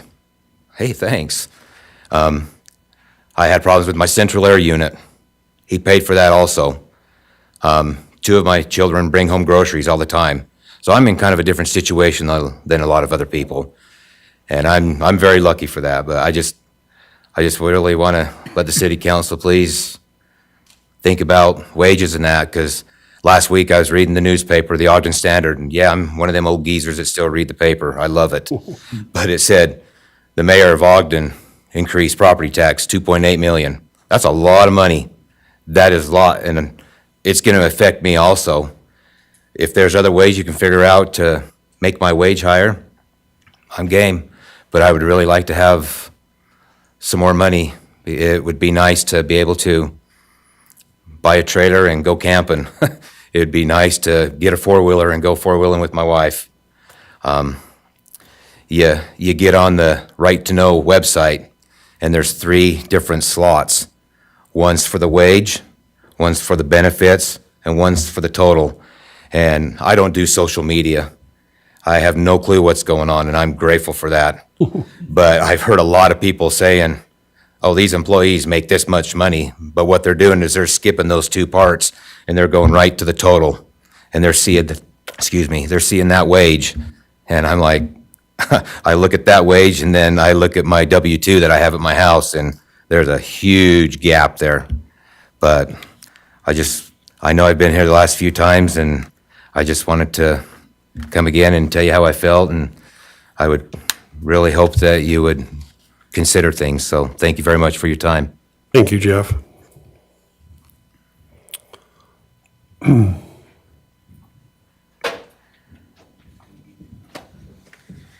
Dylan Bailey. Some of you guys probably know Jeff Reese, right? He's my grandpa. Love him. Yeah. He's the best. So I just had a few things I wanted to say about the whole skate park situation. So a lot of these guys who are here, very, very experienced. I am not, like, probably 2 years. And it is really, really hard to, like, start off with those hills. Like, I probably fell more times than I have succeeded. I still fall. It's pretty insane. But, yeah, like, going to other skate parks and stuff, it kind of opens your eyes on, like, certain things we could add to our skate park. But I also wanted to say I'm super grateful that we even have a skate park, because I've been to cities who don't even have one. And so that's a really good thing that we have one. Not knocking it. I'm just saying we could probably like just improve it a little more. Like there's definitely some points we could add to it. I just really love you guys' work. Thank you. And yeah, thank you guys. Thanks, Dylan.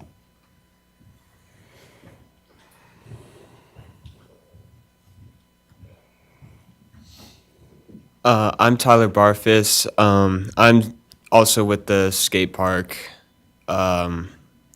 Seems like a big topic is the hills, which it really is. I didn't go down a hill until late last year, and I've been skating for almost 4 years. It's pretty hard to get started on such big hills and then bowls.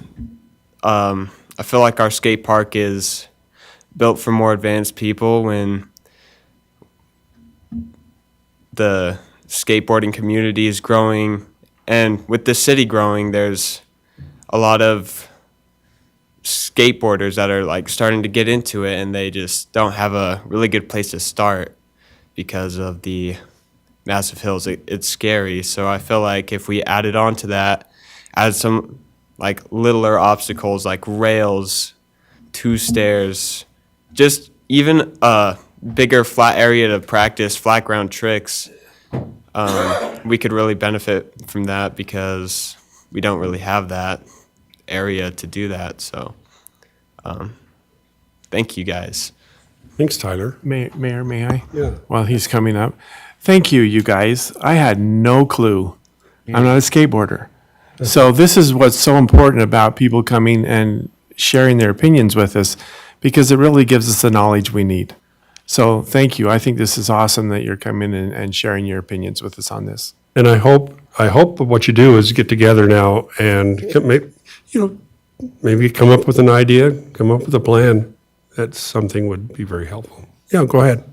I'm Justin Nielsen. I kind of feel really bad that so many of us showed up, because I feel like we're definitely not as important, or we're definitely not more important as any of these guys. That's not true. Okay, never mind. We're having fun. Just kidding.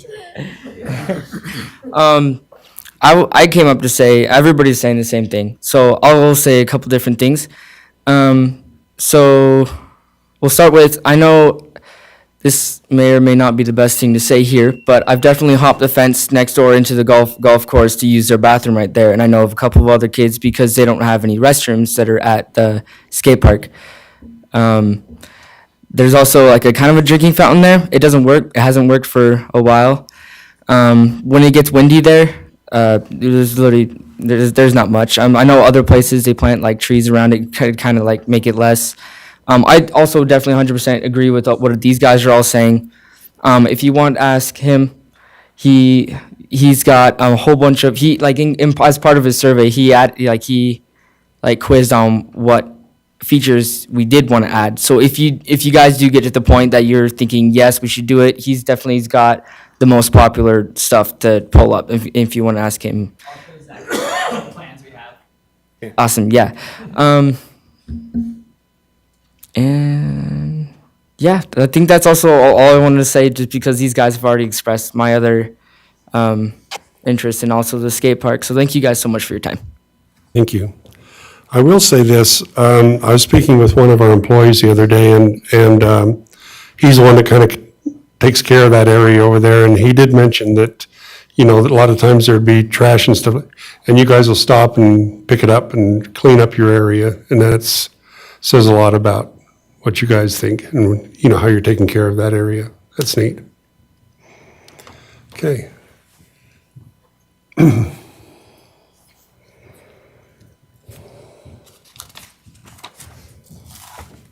My name is Elsie Crockett, and I just want to advocate for a tax hike. It's going to have to happen. I'm just going to put it out there. You haven't had one. You've only had one in 40 years or whatever. Tremont City itself has not only had one. Yep, we get it from the county, we get it from the school district, all that good stuff. But maybe it's time we look and say, we need to take care of our own. I cannot tell you how thankful I am that we have a full-time fire department.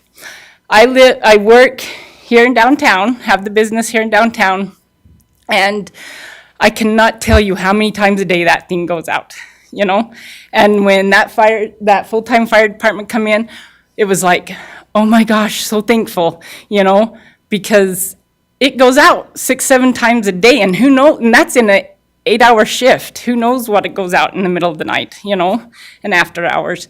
So I'm thankful that that was put in place. Now, think about everything else that we need. Think about Digger. He was out the other day, well, it was like a couple months ago. Old lady thought she had a big old pipe burst out on her road. Well, it ended up only being a sprinkler pipe, but he was there in his personal clothing after hours. We just happened to have driven by, and he was there fixing it, and it was probably after he realized it was a personal thing, and he probably did it on his own time after that point, but he went out and he took care of it. And he went above and beyond the city issued job, but how old is that lady, like 90? Pushing 100, I'm positive. Seriously, she was old when I moved in 23 years ago, So anyways, so she didn't know, but he was there. So I'm saying that it's very important that we have these people in place. And as our city grows, whether we like it or whether we don't, it's growing. The people are coming, they're here. Yep, they're here because we have low taxes, because we have a great environment. Why do we have a great environment? Why do we have this great community? Why do we have this great city? Because we have these great people. That's why we have this great city. Along with our city council, it's the same thing, It's our community that makes this place great. And if we don't treat everyone, or treat our employees the way they need to be treated, like Rusty says, we're not gonna have them. We're not. And we need to have them, And it's hard to find employees right now. I know, I own a business here in town. And it's important that we give them the living wage. And for 25 years, my husband is a city employee, and we've dealt with, I've always had to work. This is not really truly a new fight. It's really not, But we just need to know that inflation's here. The pandemic has changed our lives. And the way things are now, we need to keep up and make sure people are taken care of.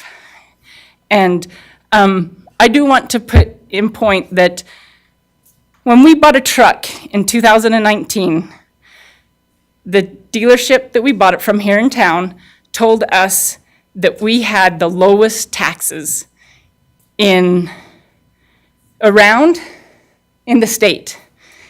And that's why people come to Tremont to buy a truck from Crumpre's, is because we have the lowest taxes. Sales tax. Sales tax.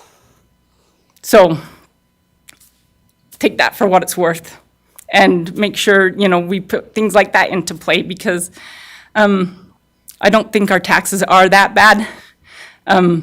Yep, if you have a big home, your taxes might be a little higher, but I have a fairly new home, and it's fairly good sized, and, I do live in a little different city, but still, it's still in the same vicinity. and it still has to take care of our cops too, but just know that $5 a month isn't gonna kill anybody to have a secure city of a good workforce and a good public safety. So, thank you. Thank you very much.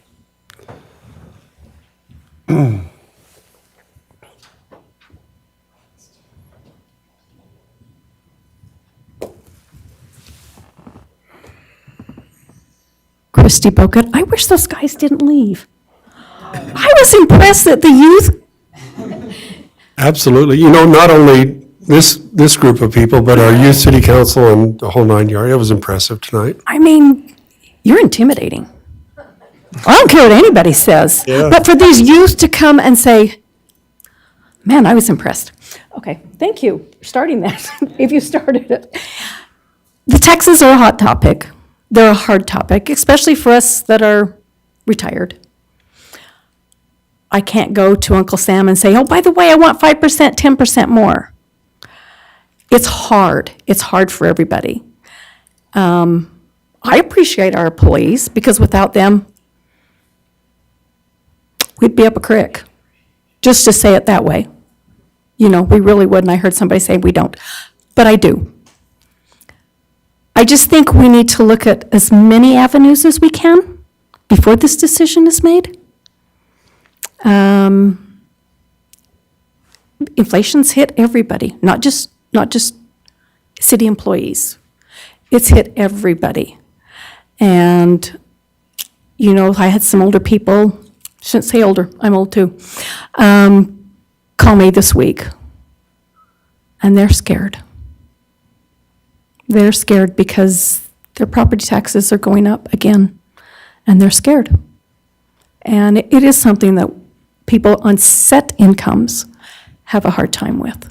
You know, just explore all options before you come to us again. And I told you at the beginning of this, we'd have kind of a discussion, and maybe this is a good point to sort of talk about that, and we are. Mhm. There's several different, okay. Oh, what'd you do?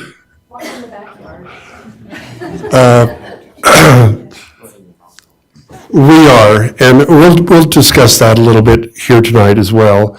And anyway, we wanted you to know that we are exploring. First of all, we value our employees. I mean, this is number one, okay? So this is the most important thing, is that we value very highly our employees. And you know, we want to make this work, and we understand the situation. We get it. And so as we're going through this, Mark's going to have a pretty good presentation, and I invite you to, you know, hopefully you'll stay and listen, and Sean and whatnot. And so I don't want to go on very long because it's your time, but I want you to know that we are looking at lots of different avenues and lots of different ways of doing this. And so, you know, but I want you to know that the employees, that's job number one right now. So, okay, Paul.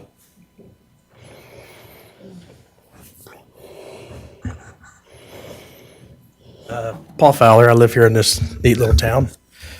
You know, I feel like I should start out with some of my skate experience. We're getting older. I'm a little older. And I got this fitness kick, so I strapped on some rollerblades. And I thought, what's a good way to get these going? Downhill sounds good. And let's just fast forward to the end. Whether you know how to stop or not, you eventually will stop. It's just wiser to know how to do that on purpose. I'll just leave that there. Lots of emotion, lots of things to think about. But I just have to buck the trend with the feeling that we have the gun to our head, that to take care of our employees, the only way we can do that is raise property tax. I'm sorry, I push back on that 100%. I just can't take it at that gun. That just makes me say there's another way. One of the things I thought about when I sat in this meeting Every time we build a house, you have an increased revenue. Every time we build a new business, you have an increased revenue. Every time our county assessor goes, I was looking at Lyle's house he's had for 20 years, and I'm pretty sure it's worth 50% more than the last time I assessed it, you have a revenue increase. So every time that assessment changes, you have a revenue increase. Every time a new business, a new apartment, a new house, you have a revenue increase. Every time we open a new business and we start collecting more sales tax, you have a revenue increase. Every time those businesses do more, because there's more people here now, you have a revenue increase.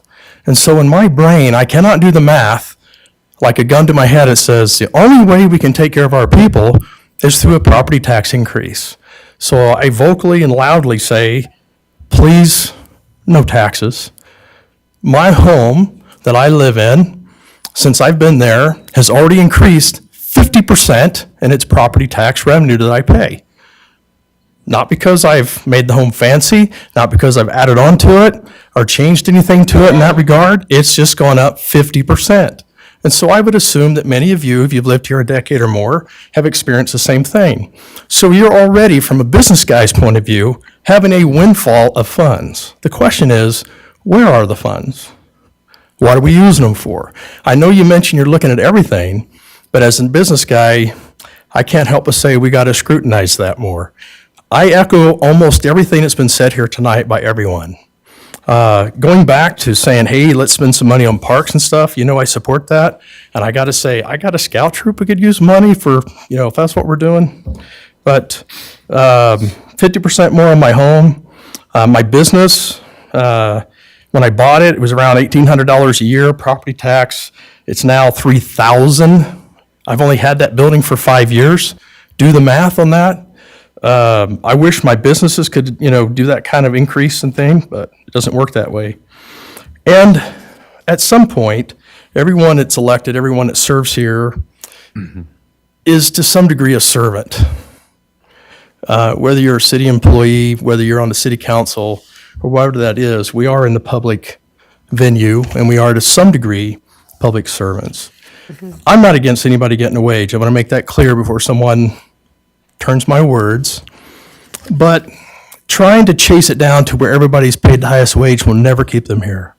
If we're not here for some other reason, we won't be here anyway. And there's no end to trying to outpay somebody. I'm involved in 5 different businesses, and I can assure you, there is no way you can outpay all of your people to keep them. If that's the only thing you have, it's not an answer. It's not to say they deserve some increases, but I'm just saying that's not the only answer for them. And certainly increasing taxes. I can't accept that. There's got to be a better way. We can do better. I know we can. And the way it's been booked is no taxes, we can't take care of our people. And I go, thanks. Thank you, Paul.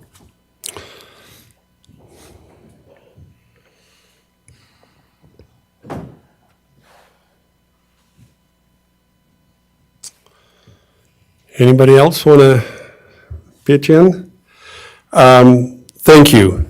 Thank you for your comments. Thank you for the variety of comments that we've had this evening. I wasn't expecting to hear about the skate park. I'll be frank and honest. And that was just great. It was great to see the young people express their concerns because they're just as much a part of this community as everybody else. And it was just neat to see them do that. And thank you, everybody who's expressed a concern about our budget and what we're going through here. So I think at this point, we'll close the public comments period unless there's somebody else who wants to last minute stand up and say something.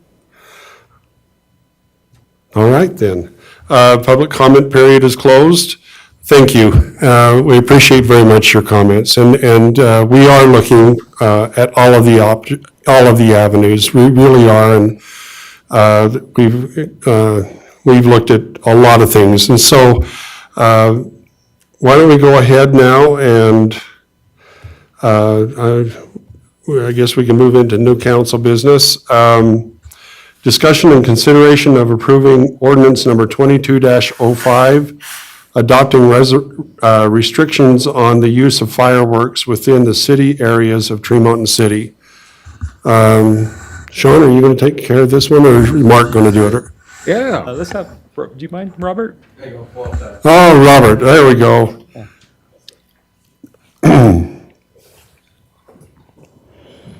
So this is the same ordinance that we've had the last 2 years, that, you have to pass it, the resolution, so it can go to the State Fire Marshal's office and put it on their website. So this is, just restricts the area that we can do fireworks, the river bottom area and Radio Hill area.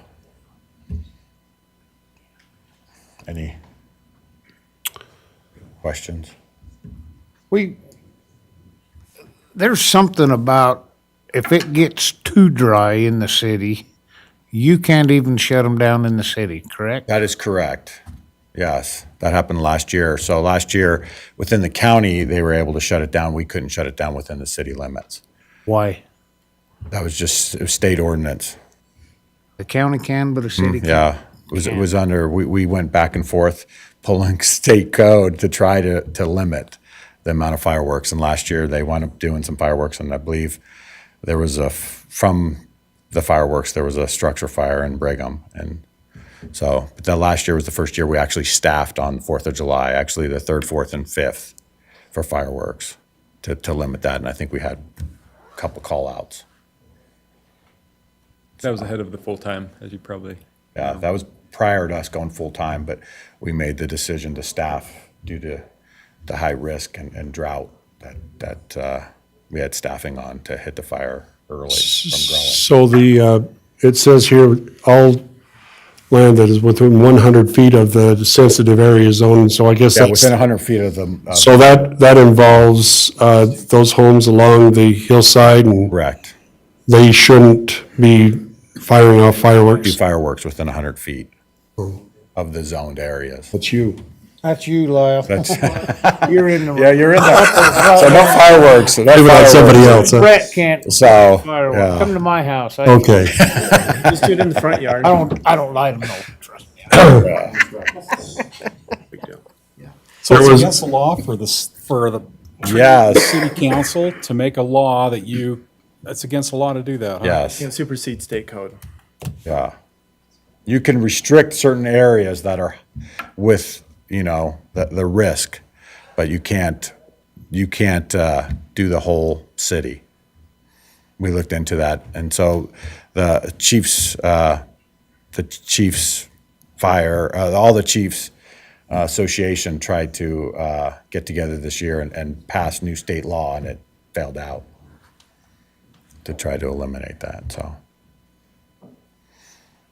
Any questions, council? And we were able to do this zone area because it is high risk. You do what now, because of sensitive? Yeah, Yeah. high risk. Okay.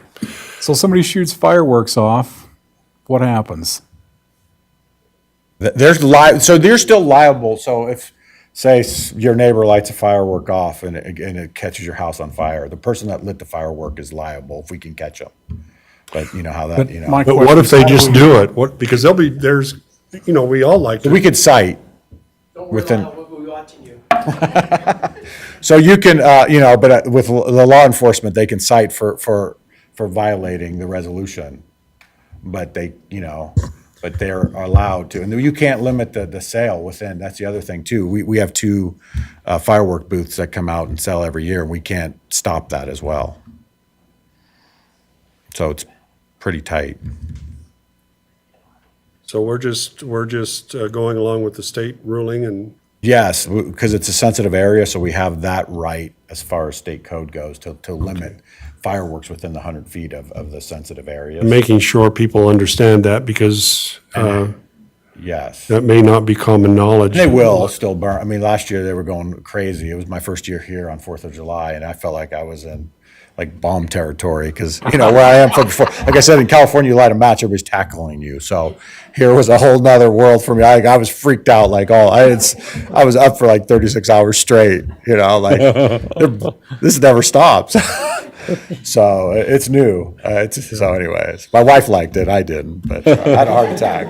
So hopefully I'll survive another 4th of July. So besides the river bottoms, then it's Radio Hill. Radio Those are Hill. the 2 Yeah, locations. you have the areas, yeah. Okay. And the nice thing about doing the resolution is we're able to put this on the state fire marshal's office, so they can look and see what areas are restricted. And you can go on it and see every city restricts it. But county, last year, they were able to restrict all uncorporated, which was super nice for them. This just seems crazy. I mean, this is common sense to go ahead and do this thing, but y'all go all the way through Tremont and there's ripe grain fields sitting right next. I mean, it's just crazy. I agree with you. I'm 100% on your side. So last year, I mean, we tried. We got together with Garland, and I was in state code and going up, trying to figure out how we can kind of limit it, because of last year we had the drought. And the one thing that people don't understand is the winds here.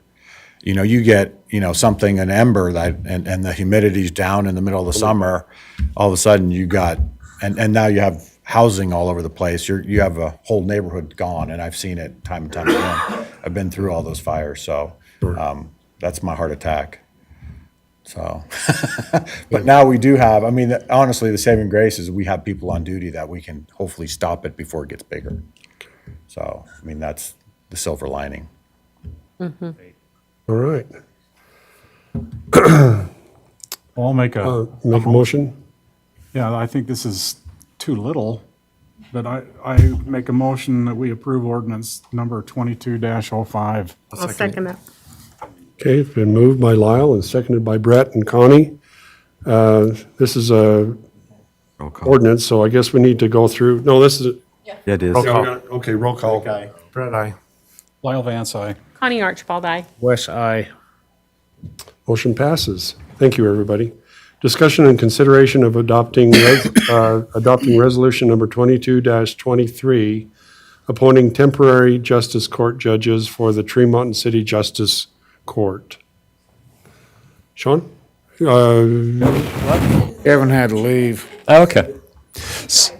You tried to make it. So I can go ahead and talk to this resolution.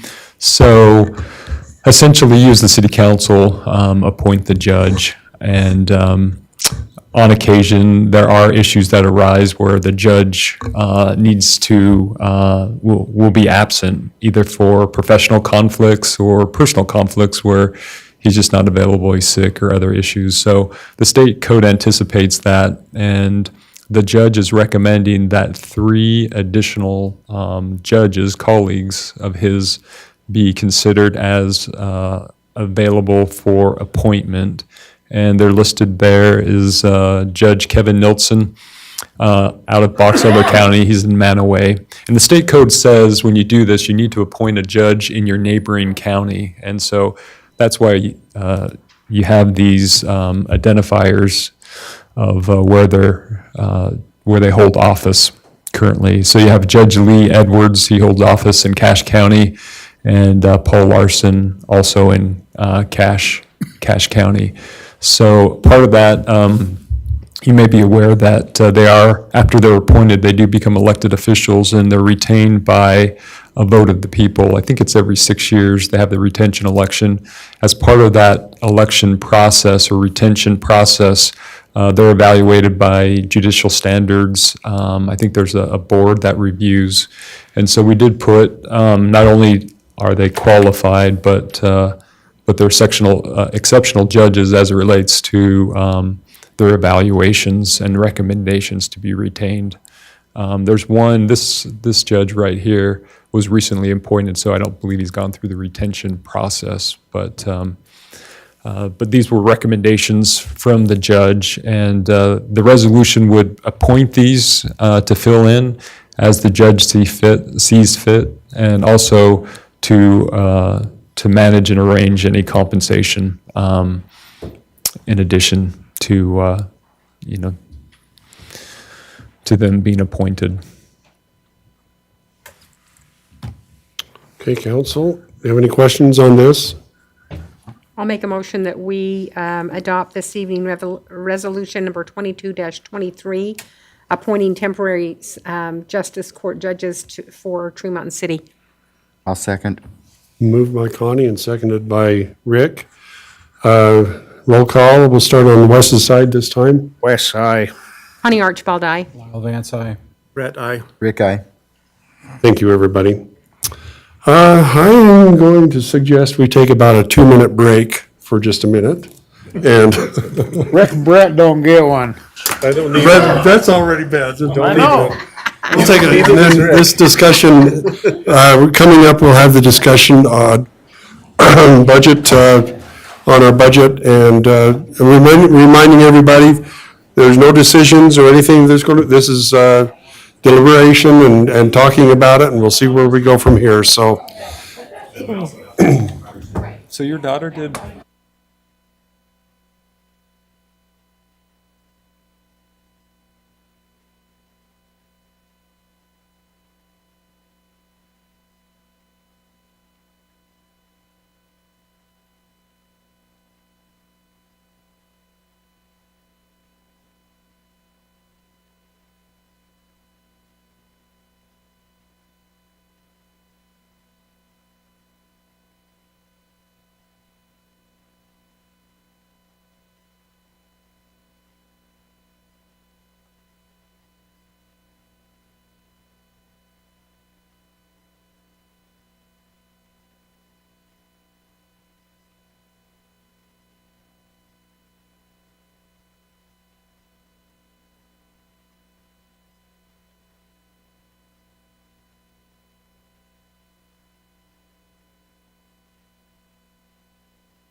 $6 million. So emotional because, here's his wife.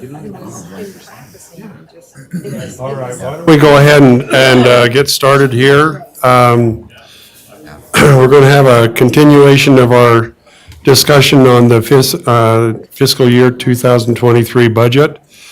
And I've asked Mark if he'd take a few minutes and kind of go through and explain what we've done to get to this point and all of the considerations that we've had and hopefully be able to answer questions as we're going through that. So without any further ado, Mark, why don't you go ahead and get started? You want me to do the first part?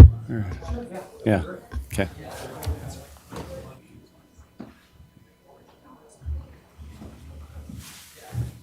All right, and then council, feel free to jump in with questions. It doesn't just have to be going through all of the slides, but this is what we're seeing as a management team for the employees. You've heard the public comments today and the last couple of meetings as well. The economic pressures that we're seeing are greater than, as everybody's aware, you know, nobody's stopping the inflation rate, and it's it's hurting us in salary wages. It's hurting us in the cost of providing the fuel and the goods and the services to the to just operate and maintain the city as well, not just the salaries. These are some different statistics that we found. We reached out to Zions Bank Financial Institution, and they track these statistics quite regularly, and these were the ones that they pointed out to us, that in the mountain region of Utah, according to the Consumer Price Index, we're seeing a 10.4% inflation rate. The prices of homes has gone up by almost 30% this year, and a 5.6% average hourly earnings increase. Currently, our compensation plan for the Public Works is as follows. We kind of hire people on if they're uncertified, haven't taken any of the tests. Our hiring rate is $14.40 an hour. If they become certified with one certification, then we'll jump them up to the $16.80. They can also increase one more time at a $19.55, and then if they take a lead of one of the divisions, our minimum wage for them is $22.85. So that's just kind of an idea of what we're paying our Public Works employees right now. If you look back, or if you look at neighboring cities, their wages are starting for Public Works laborers and operators at $21.85 an hour for the wastewater. This other one has two salary ranges. I suspect in this market they're starting at least the $21.26 an hour. And then, as was discussed in public comment time, it's not just the public. However, we've lost a couple of employees to Willard City just within the last month in Public Works, but also to the private industries. And this is, T&M. And I just pulled off these from Tremont and Classifieds within the last, couple months. These are ads. And T&M Manufacturing starting at $19 up to $23 an hour. They'll pay the employees premium for their medical. They do a 4% match into a 401k, which we don't participate in any 401k match, but we have the pension. And then West Liberty Foods, they'll hire you on the spot. If you're willing to work a different shift, you could go all the way up to $20.50 just on the spot, West Liberty Foods. The lowest it looks like they're hiring is at $17 an hour.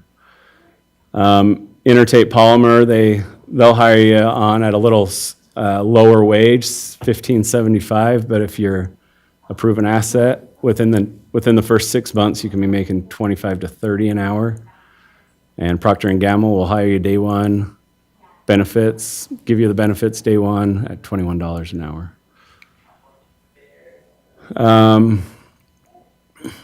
This is kind of a bigger picture when it comes to the Public Works. We have really good leads for our departments, our streets and our water especially, as well as our Public Works director. 2 of those 3 could retire within the next 3 years. And so what we're looking for is to hire some qualified individuals, or the individuals that show the promise, keeping them so that it's not a constant rotating door, because we foresee in the future, within the next 3 years, half of the Public Works department could be turned over. 7 out of the 13 employees is what I counted, if you count those 2 who walked to Willard City last month. So that's just some organizational concerns that we're seeing. And then if we go into the police department, these are our starting wages, $19.40. Police officer 1, police officer 2, they stay as a police officer 1 or a police officer 2 for right around a year in each of those different roles. And then they'll move to the police officer 3. And then there's limited sergeant spots in the police department, but typically they'll stay 1 year as a 1 year as a 2, and then there's a lot of, like the detectives and things are police officers 3s. Yeah, with no pay increase. The market for the police officers, in law enforcement, if they want to be a trooper, troopers will start at $28.99 an hour. They'll give you a sign-on bonus, and they will also match if you have a couple of years of law enforcement experience. They'll slide you right across and start at $30, $32 an hour if you've already been through the academy. And then our neighbor Brigham City, they start at $21.26 for their police officer entry level, and then they'll also compensate you at the lateral move, plus give a sign-on bonus. In the police department, we currently have 1 officer position open, and then just kind of investing in the new officers. We have 2 officers that have been there for right at 2 years, pretty close to 2 years. The city helped put them through post. That was 3 to 4 months, or 4 months through post, or the academy, and then put them as field training officers for 3 to 4 months, which means they ride along with other officers. And then they have a year probationary period. And they're great officers, and we're fortunate for that. But it takes a lot of training to become a great officer. And both of them have been reached out to by the UHP to make that lateral move. So the affordable housing situation in Tremonton, or in the area, in the state, 80% of the median income. It takes you till you get up to none of the public works laborers are considered 80% of the median income, and it takes till you get to a police officer 3 at the current wages that we're paying. So they're all below that threshold. The cost of living adjustments we've given in the past 5 or 6 years. It's been pretty consistent. A 2% cost of living adjustment with a 1% merit increase. So they were seeing 3% increase in their salaries. This year, we're proposing for these salaries to just go all towards cost of living increases, and that's because it helps raise the minimums and maximums of the pay grades. So it helps for the recruitment in the future. It helps to take into account the inflation. And then, it uniformly increases the employee's current wages, on-call, uniform allowances, and just so that we're not paying somebody in a department doing the same thing a lot different wage, and it helps them with the inflation. There was a city manager who reached out to the city managers group, and he asked all the cities to he asked what they're doing for wages, because it's been a big concern, not just in Tremonton, but everywhere. And bottom line, we averaged all these out together, and it's about a 7% increase is what we're seeing the other cities do. A lot of them, if you look at West Bountiful, you'll see they're giving their police officers and their public works a smaller COLA this year because they've already separated out their adjustments last year or mid-year. And as we go to these state conferences, it's a statewide issue trying to recruit and retain police officers and these public works. Oh, this is what I was talking. We've kind of been steady the past 6 years at 2% cost of living. This year we're proposing 5% cost of living. That does not take into account the police. This is kind of moving towards all the other employees in the city. The police and the public works are a selective salary, which would be different than this cost of living adjustment for the other employees in the city. So police and public works laborers, that's the selective salary, that's the top line there. It equates to approximately $400,000 increase in employees' salaries and benefits. The other employees, all the other employees in the city with the 5% cost of living adjustment equates to about $155,000 for salaries and benefits. Hey, Mark, have you guys, how does this play into Garland? They have not decided, from what I understand, what they're doing yet, unless anybody else has. I had a conversation with the mayor. With Mayor Bourne, and so we also were going to meet with her personally and talk to her more specifically about what we're doing, what we're seeing, essentially give the same presentation. So I think there's a path forward for them personally. I mean, I evaluated, and ultimately these are their decisions, but they have the municipal energy tax that they haven't reached the cap. And I think that's a good tax for them to consider and use towards meeting some of these increased salaries. And so I mentioned that to her. And obviously these are Garland's decisions, but our agreement sort of anticipates, that we have competitive wages. So we'll continue the conversation with Mayor Bourne, and I think she's out of town until next week. Yeah, and so we'll try to meet with her next week and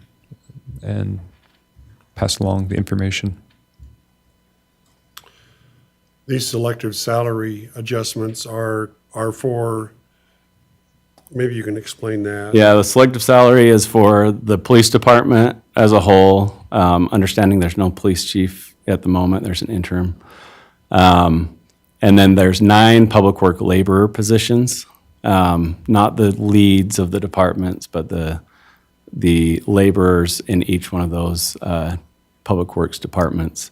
So that's what the selective salary, it would be more of a boost to get them into the market with these industries and cities that we've compared them to. Mark? Yeah. You're aware how heartbroken I am as far as losing employees, because the training of an employee costs the city a lot of money to train an employee. We've obviously lost two to Willard. Here's what I believe is that the actual work environment, and you can tell me, but they love each other. They're brothers, right? And so that to me is worth so much, because that is not a given.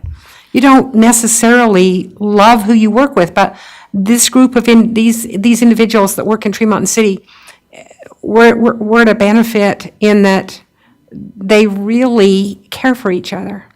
But obviously several have decided to leave for obviously reasons. They needed to support their families.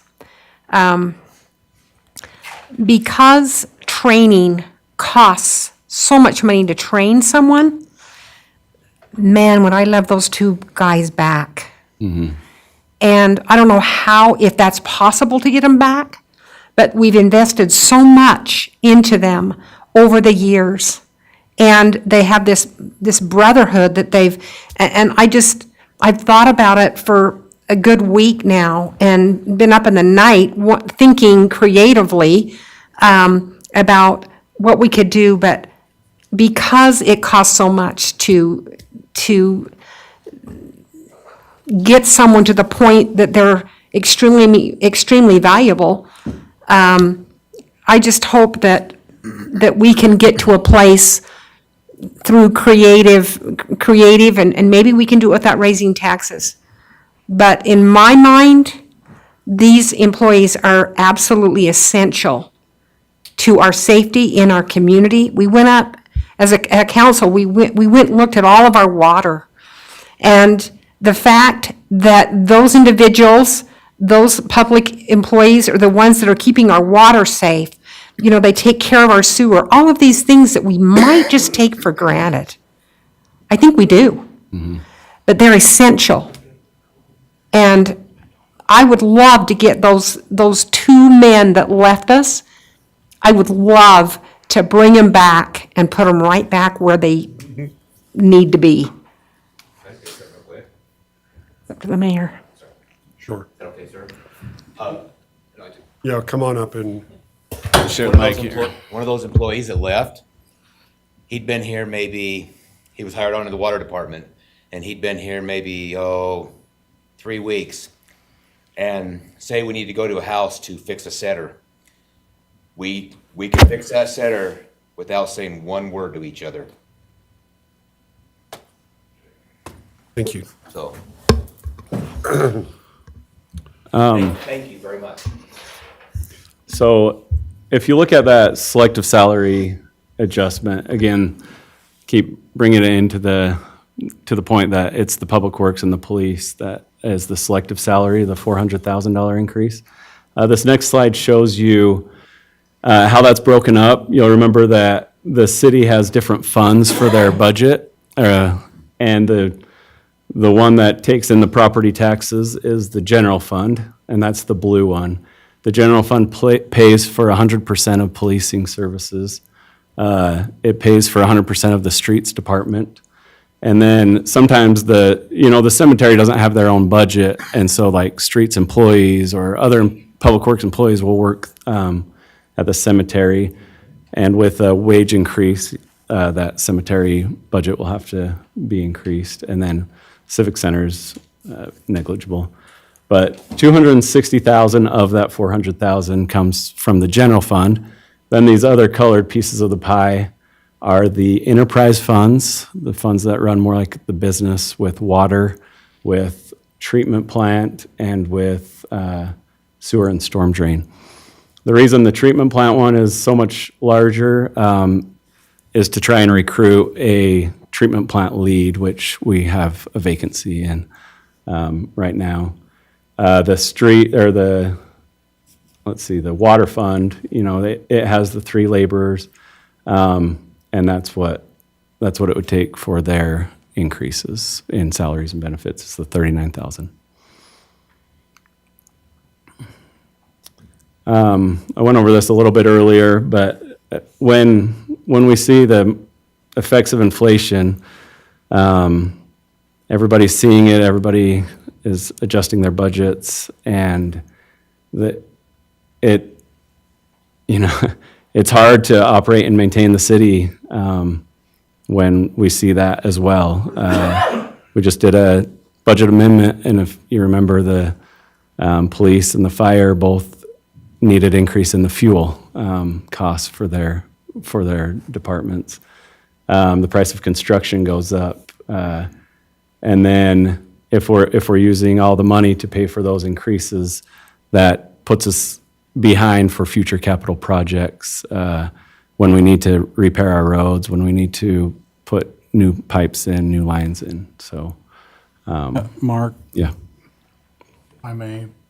So, we had a lesson from Tom Cotter about a year ago on how property taxes are assessed, how they work. And, when Paul wasn't here talking, I used to think the way he did that, 1 + 1 = 2, and that's not the way it works with property tax. It's much more complicated, I've learned. Mm-hmm. So who understands sales tax? How is that assessed? Is that simple or is that complicated? That's pretty simple. If we're, it'd just be interesting to see if we're that far behind everybody with sales tax. Maybe we ought to come up part way. Maybe that's another place that we can look at for more income rather than property tax. Yeah. Yeah, I could answer that real quick. I'd like to know how that works. Yeah. So sales tax, it is capped. We've we've adopted all the sales tax that we can. So the additional sales tax, because there are cities and counties that have additional sales tax, but those are optionals, sales tax that are voted by the citizens to enact themselves.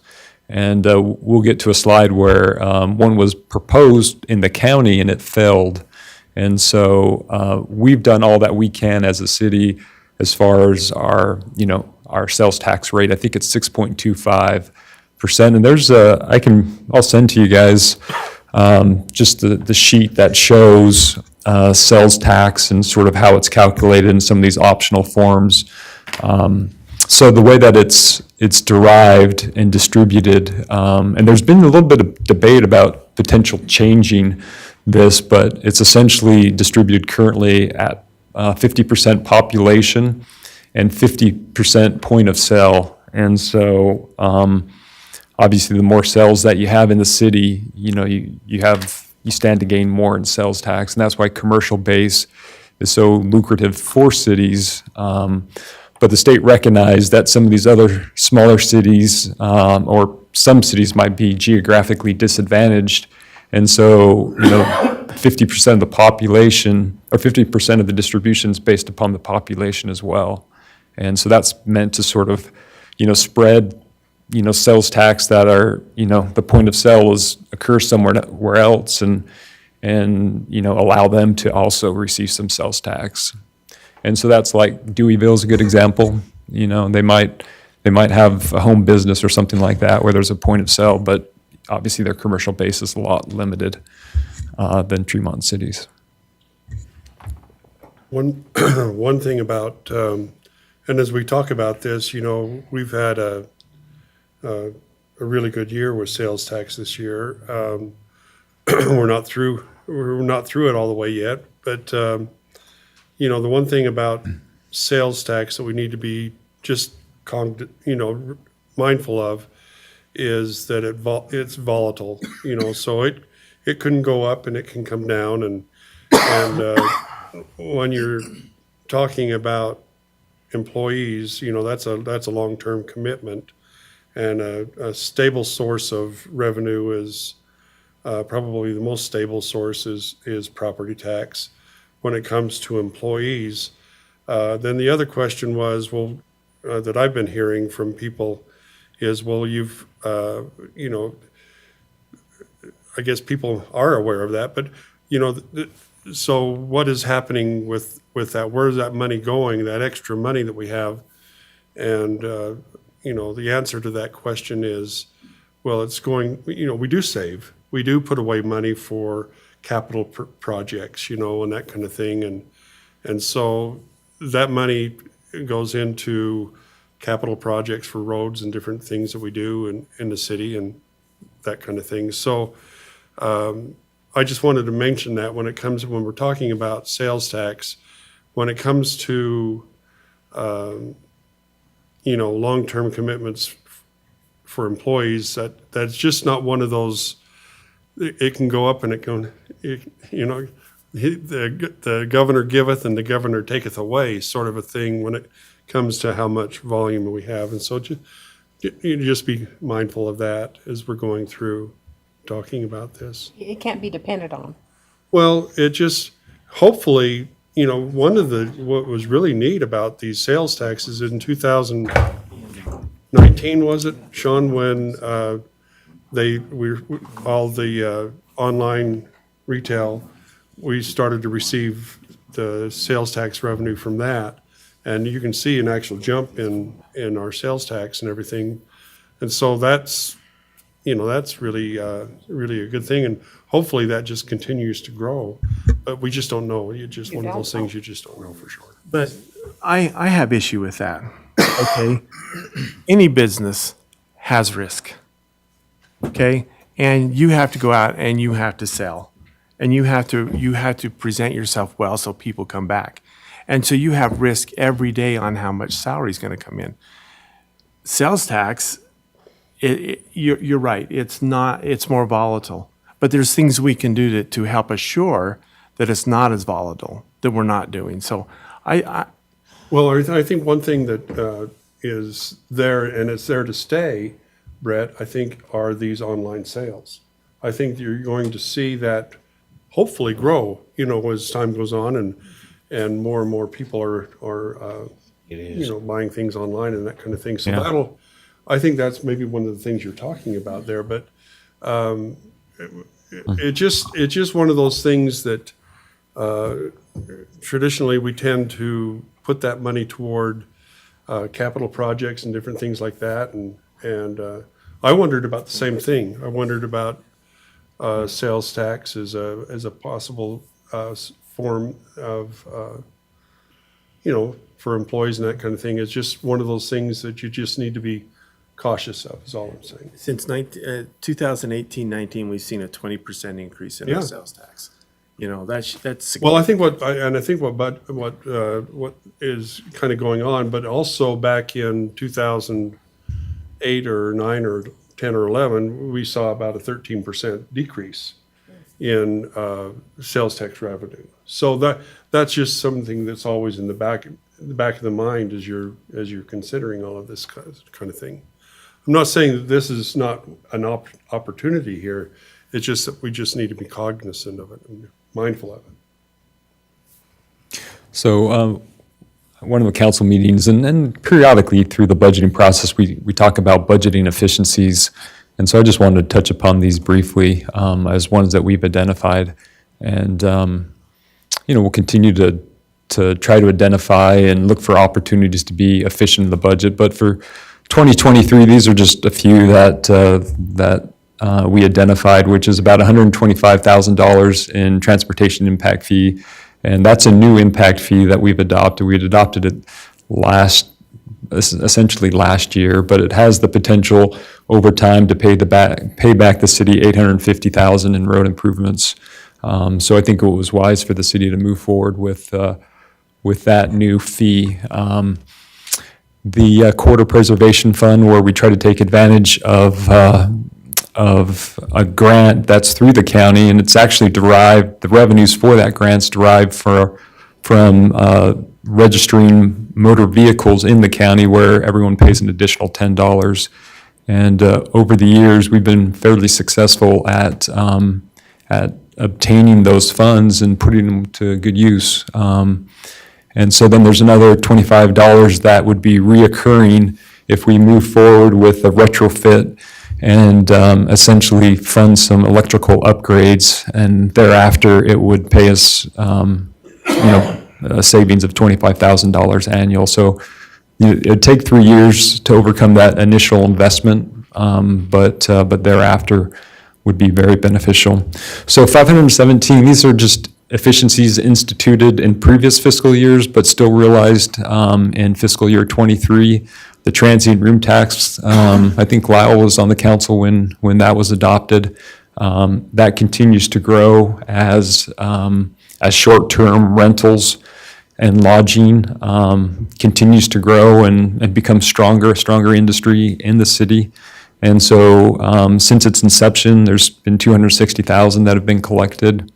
$152,000, which really was attributed to some moves that we did last year with our medical.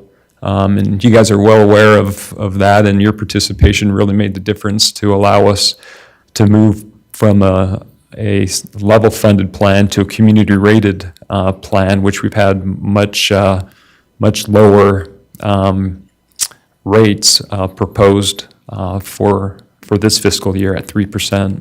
So I'm not going to spend a lot of time, but the RDA downtown is another one. I would say that we've reached out and we renegotiated with the county to increase their contribution to the senior center, and we've solicited other entities that receive that service to also participate, and have seen some partnerships there, which we're really appreciative.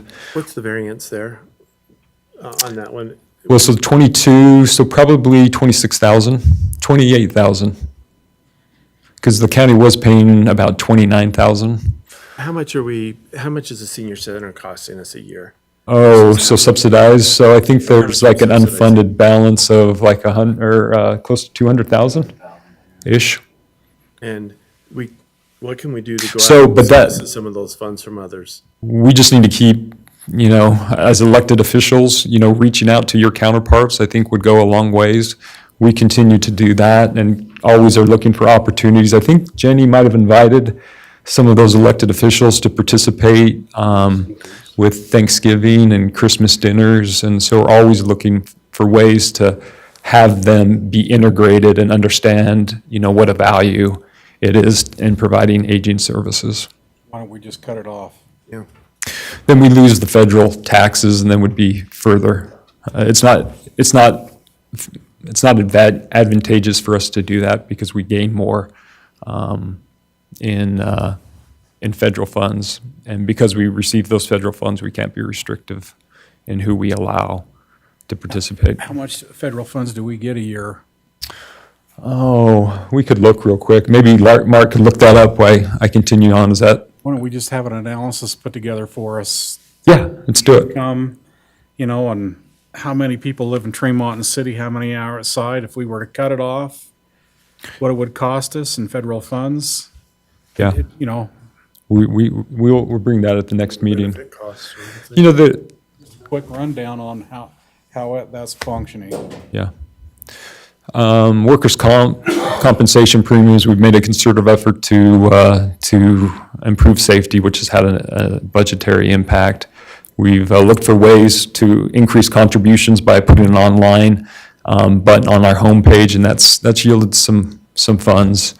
And we actually have had some employee reductions. We've also had some employee increases, but when Darlene left, Lindsay and Cynthia essentially lost 1.5 employees. We did have a contract employee that we use for minutes, and we don't pay benefits. It's been, it's really worked out well, and I've just been really grateful and impressed at those two individuals that have sort of carried the load. So just real briefly, I just wanted to recognize the chief because he continues to get grants. He's been here a year and a half, a year and 3/4, something like that. And he likes to get after finding grants and bringing money in, and has done so to the tune of $306,000. In some departments, there's more grant opportunities. And having said that, he's worked really hard and has some other grant applications that are in balance, and so we'll see what the outcomes are there. Over the years, there's been about $130,000 in planning grants as well. So we'll continue to be vigilant in pursuing all the revenue sources that we can, again, in the effort to be efficient as a budget. So we'll submit our increased lane miles to the state in hopes of claiming our fair share of gas taxes.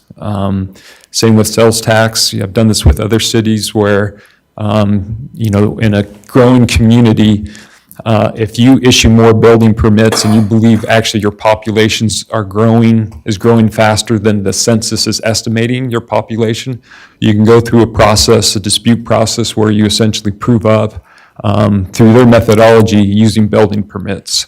And so we'll take every effort that we can to make sure we get all the sales tax that we possibly can, and that rightfully should come to Tremont. So I just wanted to remind everyone the purpose of sales tax, because the state legislature, we're creatures of the state, as you know, political subdivision of the state. They make the rules that we need to follow. And part of those rules include financing and revenues, and they've designated as the purpose of sales tax. And the reason why they allowed it and created that as a revenue stream was to the greatest extent possible to finance capital outlay requirements and service their bond indebtedness. And we're going to just kind of analyze real briefly where our sales tax that we receive and where it goes. So you can see this is the audited sales tax revenues, and you can see it growing over time. What you don't see, which Lyle mentioned, is the Great Recession, 2008, 2009, where we actually dipped in sales tax and lost sales tax for a period of time, and then it's steadily increased. So here's the percentage of sales tax that has been used for statutory purposes. So sales tax is a revenue that's that's in the general fund. And so there's lots of different revenue streams that enter the general fund. But knowing that the statutory purpose is to service capital projects and indebtedness, we've assumed that all the transfers out have come from sales tax. And so you can look in 2012, at the end of our fiscal year, depending on where we end, we transfer monies out and to these different funds, typically capital project funds. And I'm also including the RDA as part of it. And you can see 2012, for example, we transferred more money to these various funds than we received in sales tax. And you can see then the following year, it was, at 45%. So fiscal year 2021, there were a lot of additional revenue sources that were received that really helped to bolster the city, one-time revenues. And that's what I think you really need to be cautious of is recognizing that right now we're in a growth mode and dynamic. And so the city is receiving, one-time revenues attributed to growth. Fiscal year 2021, we also received funds related to COVID and the COVID relief. And that really also helped to bolster the general fund. Sean, but Yeah. there's also with growth, growth in sales tax and in taxes that will be consistent. Yeah, and we do want to talk about the growth. We're going to get to property tax too. Not property tax, but in sales tax, utility taxes, those increases, our numbers increase. And so I don't think we can say that they're a one-time event. There's some that are, but there's some too that will increase as our population grows. I completely agree. The other thing we need to be watchful of is that the demands are going to grow with the city. So, Paul talked about, well, I've seen you guys have some growth-related revenue. Well, we do, but we're also obligated to provide services, whether it be additional police officers, and we'll talk a little bit about what we see on the horizon for additional positions that we think will be needed as the city continues to grow. Back in 2015, the state legislature recognized that the gas tax didn't really fulfill all the funding needs for transportation. And so what they did is they created House Bill 362 that allowed for voters to impose an optional quarter-cent sales tax. And the way that it was rolled out is that the county would adopt it and put it, when I say adopt it, they would adopt on the ballot a measure to allow the voters to vote for it. And so the city council adopted Resolution 1524, encouraging the county to put it on the ballot and encouraging the voters to carefully, weigh the issues. We talked about in that resolution our transportation needs, which frankly still exist today. Ultimately, the voters voted, not to provide that additional sales tax for transportation. And we see, transportation is a big issue in the city, and I'm sure you hear it and we've talked about some of the road projects that we need to do. And really, now that we have the transportation impact fee to reimburse us, that will certainly help, but sales tax is the other big revenue stream for that purpose. So capital projects funds, I'm just going to show you historically what the city's transferred over. We've talked about it, that at the end of the year, the general fund transfers money. And so you can see how much variability there is in any given year of how much sales tax we transfer over to this capital projects fund. It's a general capital projects fund. This is where we, as we've looked at into the future, for future projects, we have about $800,000 in pulverizing and repaving some of the streets that are in most need of repair. We're going through this fiscal year. We're going to have all of our streets evaluated, and they'll put an estimate on the life that's left in these streets. And we have a certain level of service that we try to keep up, but we recognize that these streets are the ones that need some attention. So We do have 1.3 million, about 1.4 million in fund balance. Part of that fund balance is really attributed to the fact that the city's transferred over $300,000 consistently, knowing that we haven't done any chip seals since 2019 at least. And so the idea was that we were going to work on our secondary projects. As those roads were cut and patched, we were going to come in thereafter and do a chip seal. But, frankly, the price of gas is really going to affect the price of these chip seals.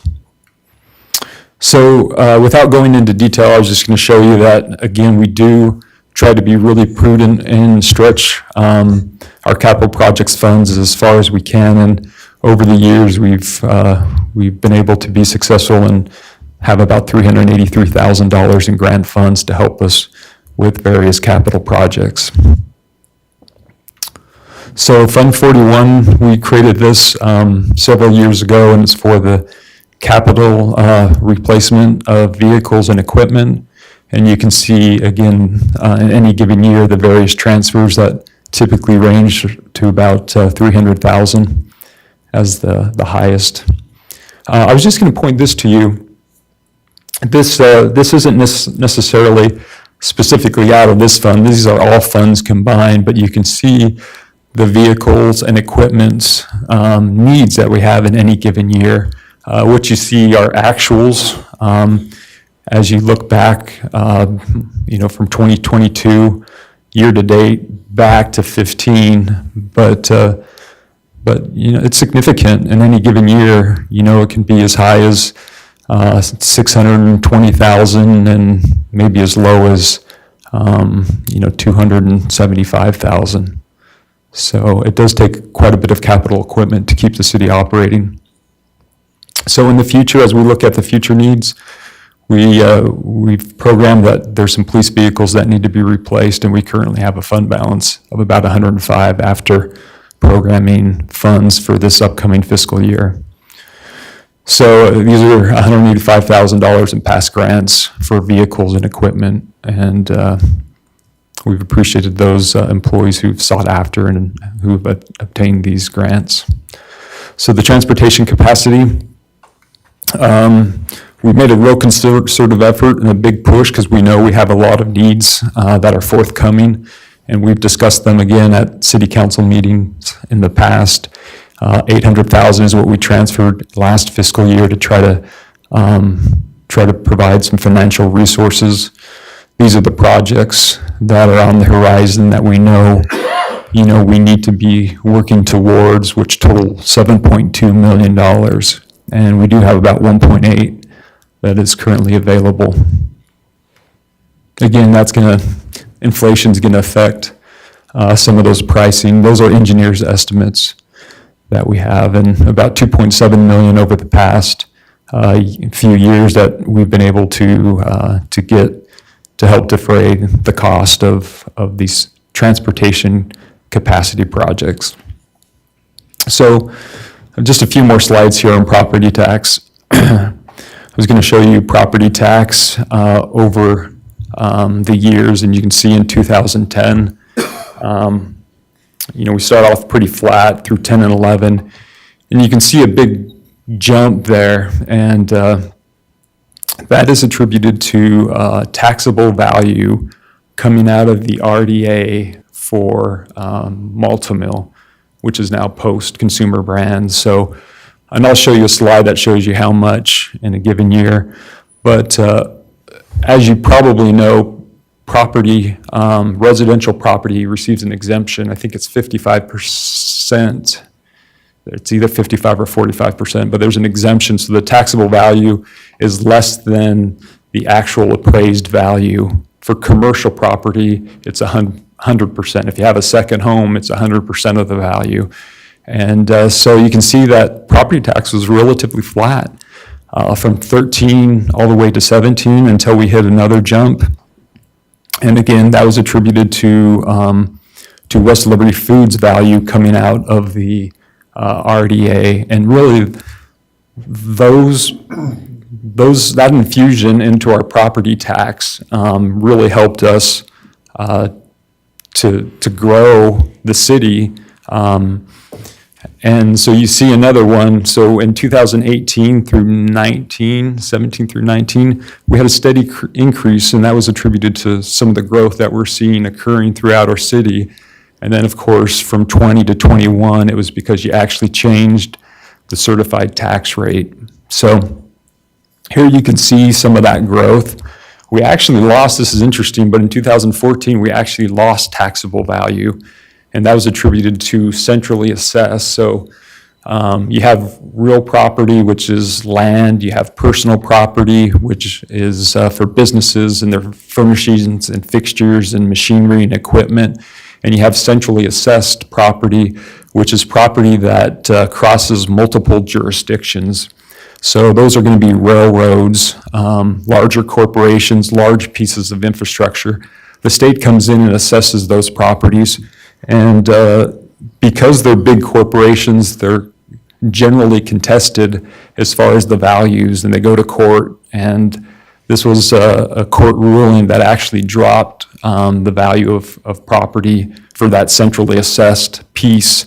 And so we ended up actually having a decrease, which I think was kind of interesting. But you can see in 2012, 2018, close to $100 million of value came in to the city, and that's a credit to, those, the city manager and city council and others who participated to try to, bring those businesses in. Those businesses not only pay a large portion of property tax, but they also, to Brett's point, with energy and other things, they just have such a great benefit for the community.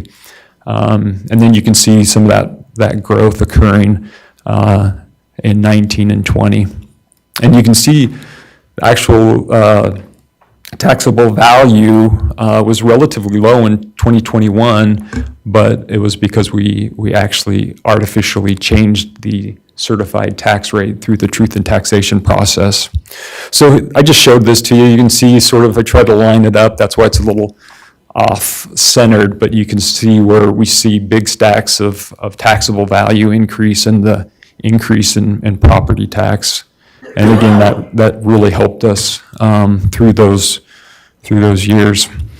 So some of the future, new growth is going to bring more services. We talked in our work session that actually planning is a municipal service. And Steve, I don't want to announce his retirement, but for purposes of talking about the organization and what we need in the future, he's told me that, I can tell you tentatively that he plans to retire in March of 2023. And he's been such a great asset to the city. He functions as the building official and the zoning administrator and really helps, do the day-to-day zoning and answer questions. And so I do anticipate as the city continues to grow and in the very near future, we're going to need to figure out how we shore up planning. Right now, I spend about 90% of my time doing planning work, and there's so much volume that's going in as far as applications, and these applications are frankly complex, and these aren't easy, smaller subdivisions. These are larger subdivisions, and trying to figure out how we provide services is certainly a challenge, and just making sure everything's thought of. But we've also talked about the need to increase animal control and code enforcement. That was also municipal service if you saw that in the state code. And as the city continues to grow, once we hit 10,000 population, we'll be a city of the fourth class, and there becomes some more stringent permitting requirements associated with stormwater and with our treatment. So I was just going to broadly categorize these, and I'm almost done, but I just want you to know that property tax does not increase with inflation. Essentially, the certified tax rate that is calculated by the county auditor is meant to provide you with the same amount of revenue that you had last year. And you do, as we talked about, get the opportunity to capture new growth, but it doesn't calculate inflation. And so we've talked about in the past, last year more specifically, looking at our property tax and increasing property tax every year because that's what it takes. And frankly, that is the only, I believe it's really the only revenue that you have that you can completely control. Because it is a revenue generating rate, you can say what you need in order to operate the city. And certainly inflation is a real cost that the city is experiencing. In fact, next council meeting will probably bring to you a change order associated with our secondary water project where the cost of construction for that project increased $100,000 attributed to some of the pipe costs and the fuel cost. And these are things that are just beyond our control and are real expenses for us. And again, the state legislature has empowered the city, to increase property tax in order to meet some of these obligations. So I would also say, and this was maybe Lyle touched upon this, Lyle Vance mentioned that essentially the certified tax rate will actually adjust either to decrease if needed to provide the same amount of revenue that it had last year plus new growth. And sometimes there's a property shift. If you get reappraised like Paul was talking about, that doesn't mean that the city gets more revenue. It means that the property tax shifted to him and someone else is paying less. And so it's sort of important to know that, that just because Paul's property increased, we did not receive that increase. And so property is reappraised every year. There are higher values that are derived, but what happens generally is then the tax rate goes down because it's a revenue generating system. So It's too bad we can't put that in a leader. I don't think anybody would read it, but that bit of knowledge, everybody ought to understand, and nobody understands it. I didn't understand it until we had that lesson. Yeah. But, we asked for a certain amount of money, and we get that amount every year, so we don't get any more. No. So people don't understand that. They think that all this growth is going on and we're getting more taxes and we're still getting the same amount. Yeah. Well, and we do get, just to clarify, and as you mentioned, we do get new growth, but there becomes new obligation for municipal services, anything from code enforcement to planning to recreation, the things that we've set as services that we provide. But you're absolutely right. We don't get this windfall per se. Well, I think another thing we need to understand is we created the RDA. It's a double-edged sword. So all the new growth that's happened over there with the apartments and that type of stuff is caught up in that RDA development. Doesn't come to the city because we've already earmarked it. There's a portion of it that does, though. Not right now, not for a long time. Well, 25% does.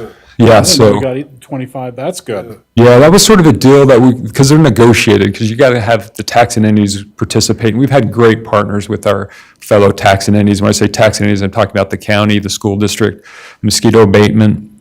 But the way that we made it attractive was we essentially had all the taxing entities receiving 25% of the new growth, but the RDA capturing 75%. So Tremont City gets 25% too? We will. Yeah, and you know what, I'm excited to see how those values change because there's a lot of money invested in that property. They do get the exemption for residential, but it should be significant.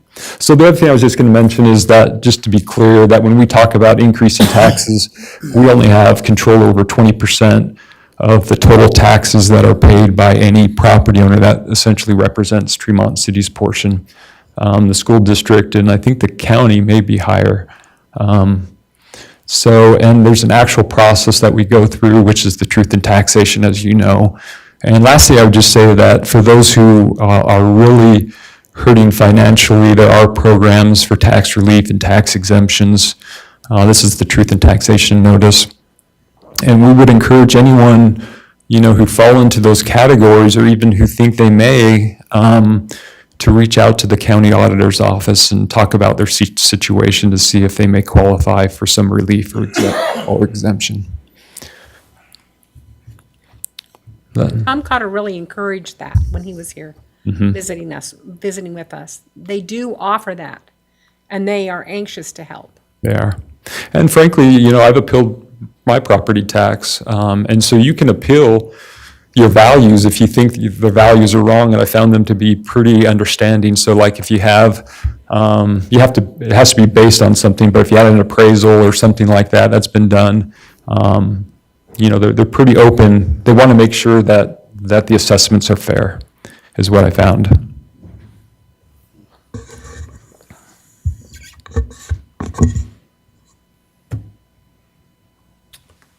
Okay. Mark, do you have anything else to share? Sean, is that? That's all. That's all you got? That's what we had. Council, do you have any thoughts or comments that you'd like to, this would be a good time to discuss it? I've got a couple, if I may. Okay, you bet. A 10.4% inflation rate is horrible, as we know. But there is a large portion of us that don't get a raise every year. And so all of a sudden, we start adding property tax, we start adding all these other property tax on there. Then we have to start giving up other things in order to do that. For people that have jobs and they're getting raises, they can absorb that. But there's a good portion of this population that can't afford to have that added onto them. So and then I think that as I look at your numbers on revenues from taxes, I think you're being over conservative like you are every year. On sales tax? On sales tax and utility taxes. I think that you're being conservative, and I think you need to relook at those because every year we always have more than what you budget. And usually that's enough to make up this difference that we're talking about. I really think that I'm not for raising property taxes, and I'm not going to, at this point, I'm not going to vote for it. I would ask you to go look at other methods of reevaluate your sales tax and your utility taxes. As we grow, we're going to have increased utility taxes. Okay, it just comes with growth, and so even a 10%. Have we had a 10% growth in the last year? Tremont and City? Oh, yeah, I do. Even a 10% Last year we growth. probably did because 400 units, 400 and something unit per ball. At 10% growth, that's $500,000 in taxes. Covers it, and so I really think that I think we're ahead of the game right now. I don't think we're sitting down and watching what growth is going to do for our city. I think it's going to be much more beneficial than what we assume it's going to be. And so but I need to say, I am in total support of getting all of their wages to where they need to be, and I'm in support of that, and I don't want any Tremont City employee to feel that the city council and me, we're not supportive of that, okay? We are, it's just we need to find the funding. And so I hope that message is very clear. I don't think there's anybody that I've spoken with that isn't in agreement with that, So we want to make sure that is message is clear, that our employees are so very important. We don't. This city doesn't function without our good employees, and so we want to make sure that they understand that. Well, Mayor, if I may too, the other thing that, we did really good in recruiting some major businesses to come into town with the holidays and whatnot, but we've backed off. We haven't done much lately to bring people into town. We've got a great Main Street when we have Utopia and we have a fiber optic system that's out of this world, and if we were to really go on a campaign to recruit people, get them into town, that's increased sales tax. I mean, there's just nothing but good that comes from that. And so I think there's some things we can do too to try to recruit local businesses and try to recruit local shopping and spending. Personally, I think I spend, God, I hope people don't get mad at me for saying this, but I bet you 60, 70% of my spending is on Amazon because it's so much easier to sit at home and wait for it to show up, you know? But fortunately, we get those revenues now. Mm-hmm. And I think I'm not the only one that's that way. I think it's actually helped leakage, you know, because that was a big issue. And I think that's really helped actually equalize it. Yeah, and so then as we have all this growth, they're going to have stuff delivered to their houses, and that's going to be increased sales revenue as well, so sales tax revenue. Okay, that's my piece. Thank you. Thanks, Brett. Anybody else? I'm good for now. And pitch in? Wes? No, I'm good for now. I gotta absorb a few. You're absorbing, huh? Okay. Yeah, go ahead. I mean, after studying the numbers today in depth and that type of stuff, I mean, the analyses that were done in the spreadsheets on where we compare our police department and public works and that type of stuff, I mean, the suggestion was $4.50 an hour. And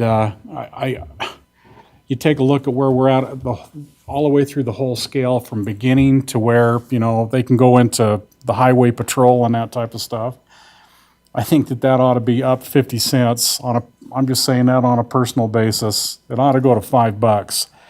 Now, I'm one for, we need to figure out how to do this thing, but I'm really, I mean, there's got to be some other sources here that we're not pulling up. And all you guys have done, all the grants, I mean, the fire department, I mean, you need to be hugged for all the money that you're seeing in Fremont. No, you don't. I'm being serious about this. And all the other grants, I know that there's been mega time done. Everybody's doing all they can to make the dollar go as far as they can, but I still, you know, I think the same way. I'm thinking that we're too conservative on that sales tax. I wonder if it's there. I don't. Well, I think that one thing that just to remember that, you know, that money doesn't just, you know, that money is going into for capital item, you know, for capital type things, for roads and for whatever we do there. So, you know, I mean, it's entirely possible that we could do that, you know, and it's entirely possible that we could use some of the sales tax revenue for this, but just be, you know, we're just giving up. By doing that, you're giving up something down the road. You're giving up something, you know, whether it's roads or it's police cars or whatever capital item it is. And so that's sort of the trade-off. Yeah, we are. I think sales tax revenue will be 2.5 million this year, which is incredible. You know, not many years ago it was $1 million. So we've 2.5 times that sort of thing, which is a really good thing. But that money is going, you know, we have the Utopia obligation and we got some of this other stuff. But once that over and above 1.9 that you saw over there, you know, that's going to capital. That's going over to take care of some the other stuff that we need to do, the other obligations that we have in the city. So, you know, I those are the things I thought too. I thought, holy cow, let's just take this, you know, this increase that we've got in sales tax, but that's the trade-off. We trade off, you know, what we're going to be able to do with capital purchases. Now, we've got a lot of money in capital right now. 1.9 some odd million dollars you were showing up there. For roads? Yeah, that have been put into funds and have been waiting to spend it on capital projects. Do we gain interest off any of that? We do, yeah. Interest has dropped quite a bit, and Lindsay probably knows it better than anyone because I mean, it used to be several years ago, I was always surprised at how much interest we got, and now it's relatively low. I mean, what would you say, Lindsay? You probably know numbers. Yeah. So what's And happening? can that be invested? How much is that? It is. All our funds are invested in the PTIF, the Public Treasure Investment Fund. It's a pool that the state's created, the public the state treasurer is created that helps cities invest. And I can't remember, I think actually we were with Zions, and Zions was matching it. Highly involved with it. We were Yeah. 7-8%, so you're 3.5 now? But I mean, it's in the budget line item. I think there's a revenue line item that'll say interest, and you can look specifically, and I wish I knew it off the top of my head. So we really haven't spent I don't think we spent a lot of capital funds lately except for secondary water. And sewer, we've got that sewer project that I think inflation's gonna sneak up, and it's gonna be more than the bid amount. I think 1,000 North is also kind of on the horizon right away. That's something I hope we can do soon. Well, one thing that, Chris is trying to evaluate potentially, he's getting surveys to actually see if we repulverized and paved, if we could lay the new pavement at the elevation that we need to expand it out in the future, so that we wouldn't lose that road surface that we relayed. And he just doesn't have all the surveying data to sort of figure out, if he can engineer, that. And if he can, that would be tremendous, because we could address the immediate need and still benefit from our investment long term. Okay. So going forward, let me just to give you a little bit more information on where this is going. So by the end of May, the county assessor will have all the assessed value, and they'll give that to the auditor, and then the auditor has 10 days to calculate the actual certified tax rate, based upon delivering us the same amount of revenue that we did last year. And then he'll apply that certified tax rate to the new growth. So we won't really know what our property tax or what the certified rate will yield until probably the first week or two of June.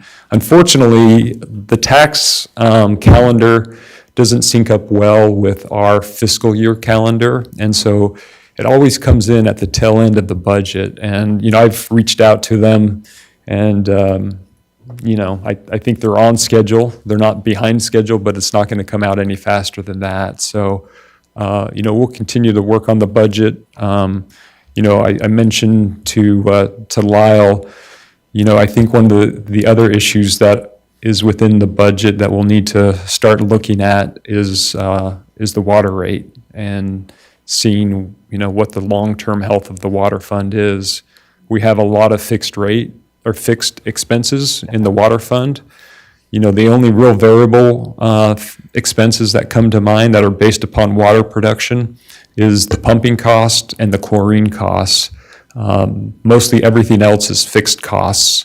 And so as we sell less water, we get less revenue, but have pretty much the same expenses. And that's a little bit of a challenge. And as you recall, when we adopted the water rate last time, we did it at the very lowest amount in order to sort of cover the next tranche of bonds, knowing that we might have to adjust it sooner rather than later. And so, we're sort of evaluating that fund and seeing where it's at. And, certainly these costs overruns, don't help, that those inflationary issues don't help the issue.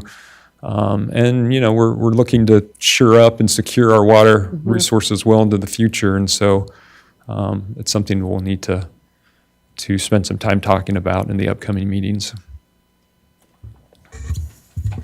Well, I want to thank Mark and Sean for the hours and hours they've spent working on this budget.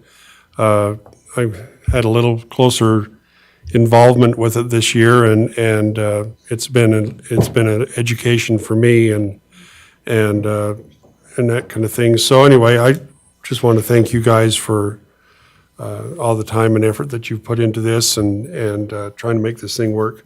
So, do we have any calendar items that we need to cover? I don't think so. Let's see. Yeah. The library is having their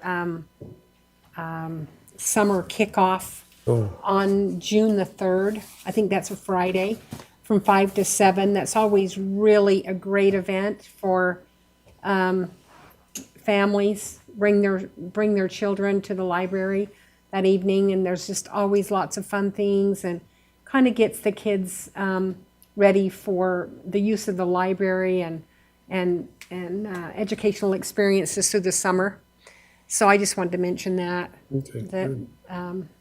the library board has done a great job with that. And then I didn't put it in the packet, but the next day we'll have the farmer's market again. The first one went really well. And then the Mugs and Bananas cruise night on Main Street is on the June 4th. Yep, same day. June 3rd was the library. Library, and then the Okay, 4th June is 4th is the farmer's market and Mugs and the Bananas, huh? Bananas. Okay. All right. Are there any unfinished business items that we need to, anything pressing on this? Nothing? Keep the septic tanks in line, and I'd really like to see a quick spread out of the senior center. Yeah, we could do that quickly. We have all the data. I always kind of talk around it, but you never know the details, and We'll have that next meeting. And we can even have it sooner, but we'll put it on the agenda to talk. Okay, council, let's see, council report or city manager, do you have any? Yeah, actually, I do. I just wanted to, Okay. I just wanted to apologize. We talk about reasonably debatable issues, and I felt like when we talked about the annexation that maybe I crossed the line, and I apologize if you felt like it was disrespectful in any way. I'm just passionate about exactions and having new growth pay for itself, and I'm not saying the opposite position doesn't feel the same way. And so I didn't want to be combative. I want to be cooperative, and if there's, going forward, if that's the decision that the council, I'll do everything I can to make it, an ordinance that works well. Well, and personally, Sean, I think that your passion that way blinds you to looking out and seeing if you can't find solutions that kind of meets us halfway. Yeah. And so I just encourage you to do that. I know you have that passion, but we also have a passion. Absolutely. And so I think we can come up with a solution. Yeah. But we need you to help us do that. And I'm happy to help and eager to. And I thought about some things, maybe some good starting points. So if we want to talk about it at the next agenda, I'll have some ideas on how to move it forward. All right. Paul? Robert? Paul? Got a couple things. One thing is talk about the waterfront. And I give you a report every month. And if you notice, a good example's last month, April. We read our master meters out of our sources every Friday. So some months you'll have a 5-week month. Last month was a 4-week month. Previous year is a 4-week month. Our water use is down, which don't know. I don't think we're any wetter. I don't think it rained any more this April than it did last year. I think people are just more conservative because I've had many questions. People say, can I start watering my lawn? And I just explained to them the governor asked us to wait till April. But along with that usage, remember, that's our revenue. And, we were down our usage last month by 8 million gallons. And it means there's 9,000 gallons, now $9,000, almost $10,000 revenue-wise we're down. And so those are the things to look at in the trend, because that's what's going to drive being able to pay back our bonds. Conservation is a two-edged sword, and it is. It's sad to say. And then you'll start seeing a new line on there, because I'm going to track you guys the wastewater, because we're losing a little bit of revenue from wastewater as Garland goes away, to the tune of $150,000 to $200,000 a year. And luckily, our wastewater fund is pretty healthy. That's what's helping us out. On the treatment side, that doesn't go across, because the collection is totally different from the treatment. And it's always been that way because we had Garland to deal with. Now that Garland's gone away, you know, it could change, but When anyway, is that's Garland just going away? Huh? When is Garland? Well, they already have, basically, but they haven't poured the final plug. They have been taking all their wastewater into their facility for at least the last couple weeks. So, and we can see it in our flow because their flow, especially when irrigation comes in, affects our flow. So you're anticipating that annually it's going to cost us maybe 150 to 200? Yeah. Is what your guess is? Yeah, and we have to see. 250,000.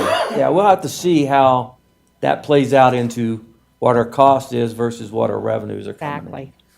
So just know that we won't have that much revenue from Garland coming into our funds anymore. But anyway, those are the couple things. I don't think I had anything else. John mentioned the whole secondary thing. We'll have a presentation next council on that. So they got the road open south. It's still no, Lindsay's Road, they're still digging that 20-foot deep, so they'll have a lot of road work as part of that subdivision. We do have one issue in the cemetery. In the years past, I mean, I have told the council when we have a really nice, pretty cemetery, a lot of it has to do with what comes out of the sky. Well, we're not getting it out of the sky, and we're not getting it out of the ground yet. That water, we can pump for about 40 minutes. Usually when we water the cemetery, it takes us about 24 hours to water the whole cemetery. So with 40 minutes worth of water, if things don't get better, it might be a little dry this Memorial Day. But I just want you to be aware of it because it's just the groundwater hasn't come back yet. We're hoping that as they irrigate more, that will come back and we'll be able to. And I know other people are probably having trouble with their pump. I know if you're pumping groundwater to irrigate your lawn, some people's having some issues because it's just not where it was normally. So, anything for me? Thanks for the tour. Yes. You're welcome. It was amazing. Yeah, that was an educational tour for sure. Zach, you got anything for us? That skate park, I don't think they're gonna, that's good. I didn't know that it was that tough of a skate park. I had no idea. We had it designed by a professional and built by professionals.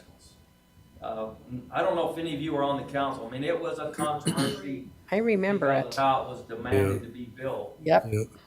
At the same time, we were trying to get a bond passed to build a library, which failed, but we ended up building the skate park. And we had a professional person. I mean, it wasn't just Public Works went out there and just said. Poured some cement and made it. Because I would have poured it flat, because I couldn't skate on hills. I don't skate. Robert, you got anything for us? Brian? All right. Thank you for your reports. Yes. So busy. Well, Grateful you're on duty. council, do you have any thing you want to add? Thank you for, I was going to say something tonight about the Main Street and all the stuff thrift store stuff being put out on the street, but you're on top of it, so thank you. Thank you. So tell Greg thank you. And the chief too, actually. Yeah. The fire chief's gone over several times. Good. Make sure it's a safe place for people to go. I mean, I'm okay with the sidewalk sale once in a while, but not permanent. Yeah. Yeah. Yeah. I think the pots will go on Main, Lyle? What's that? The week? This week? What? Pots on Main? Yeah, we'll have, they're in the greenhouse right now. We're just going to let them get established and then we'll put them out. Middle of next week? I think it's turning cold over the weekend, so let's see what next week brings us. Yeah, we got that, had 82 of them planted and did it in an hour. 1 hour. So And it was fun. Yeah, turned out really good. They're beautiful. Huh? You got anything for us tonight? I'm okay. Thanks to everybody. No, I'm just great. All right, we'll take one more motion. Make a motion to adjourn. I second. Thank you, everybody. That's not hard. I'm not even going to ask for a vote.